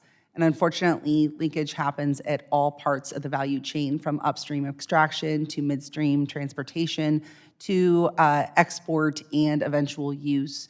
We should be doing everything that we can at this moment to make sure that we are ensuring that leaks are minimized to the maximum extent possible, because they have a serious impact on the overall carbon footprint of these types of projects. Great. And in closing, Ms. Giannetti, thank you for being here today to testify. Is there anything, any other points or anything else you want to say as we close out the hearing? I think it's important for us to remember what we are talking about and what we're not talking about. Again, as has been raised numerous times, the administration's pause has zero effect on all current LNG exports, regardless of what country they're going to, has zero effect on all approved LNG exports, including ones that would nearly double our LNG export capacity by 2027 and triple going into the 2030s. It only impacts far into the future LNG export potential for NFTA countries. It is important that when we're looking at facilities that will not be built until the 2030s or beyond, that we are factoring in 2024 data and 2024 science and information into those analyses. And so this pause is a common sense step to make sure that we're doing that. Thank you. I yield back. Generally yields back. I'll now go to Ms. Miller Meeks from Iowa for 5 minutes. Thank you very much. And I would just say, Ms. Giannetti, that fascinating comment. The reason why it affects now, not in the future, is capital investment in an industry. If an industry knows it's being shut down, the intensive capital investment that is needed will not be put in place. I come from a state of Iowa. I also happen to be the vice chair of the Conservative Climate Caucus.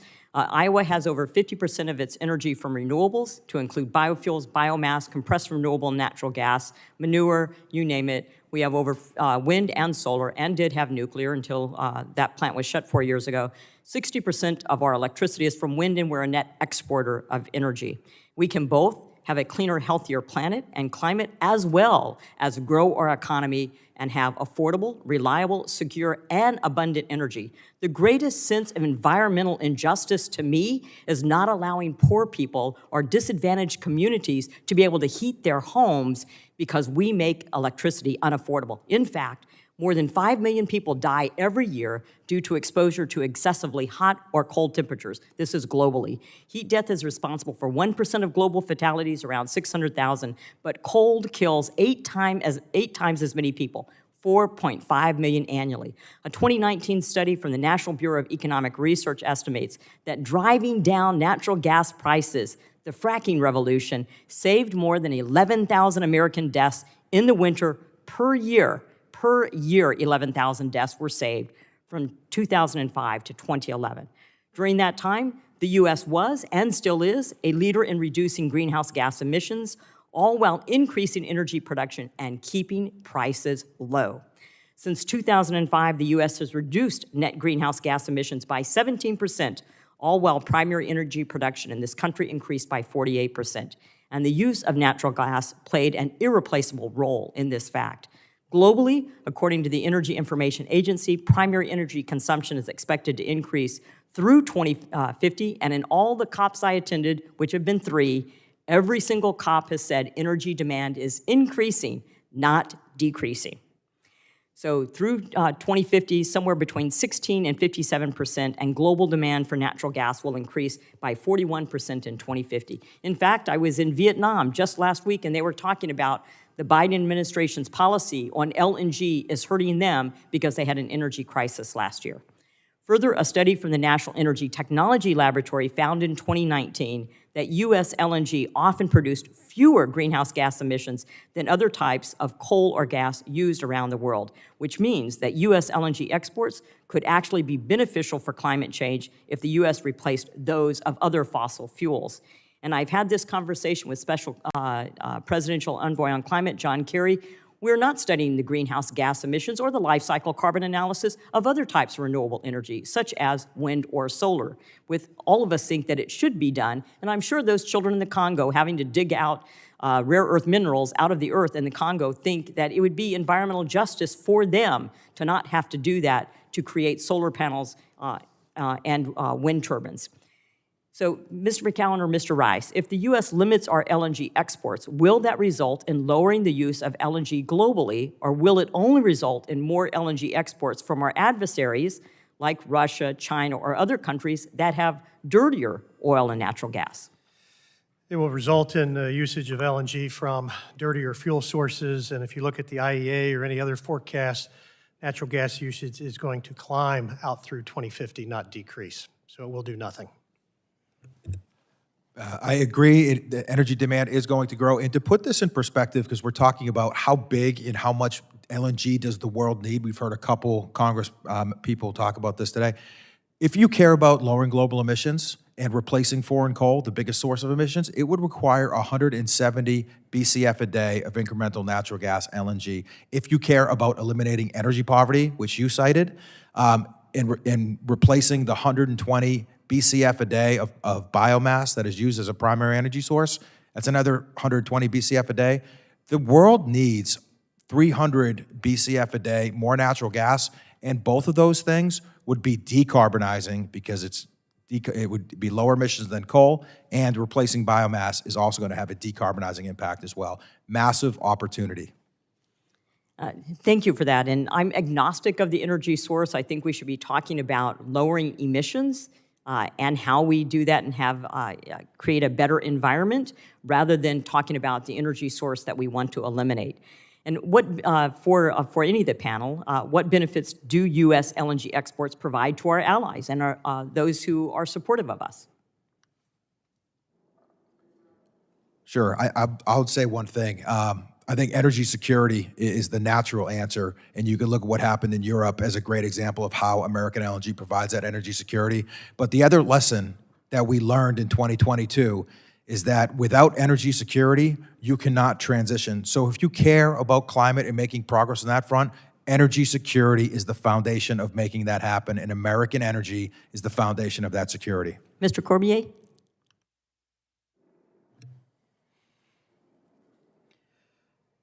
It's making a difference. Our people are stronger. Our people have a future. And by expanding LNG and making this industry as strong as it can be, America, Louisiana, Texas, and all states in between benefit. Thank you so much. My time's expired. I apologize, Mr. McGowan. Thank you for indulging me, Mr. Chair. Young lady's time has expired. I would like to thank all of our witnesses. This will conclude the hearing today. Members may have additional written questions for you all. I remind members they have 10 business days to submit additional questions for the record, and I ask that witnesses do their best to submit responses within 10 business days upon receipt of the questions. I ask unanimous consent to insert in the record the documents included on the staff hearing documents list. Without objection, that'll be the order.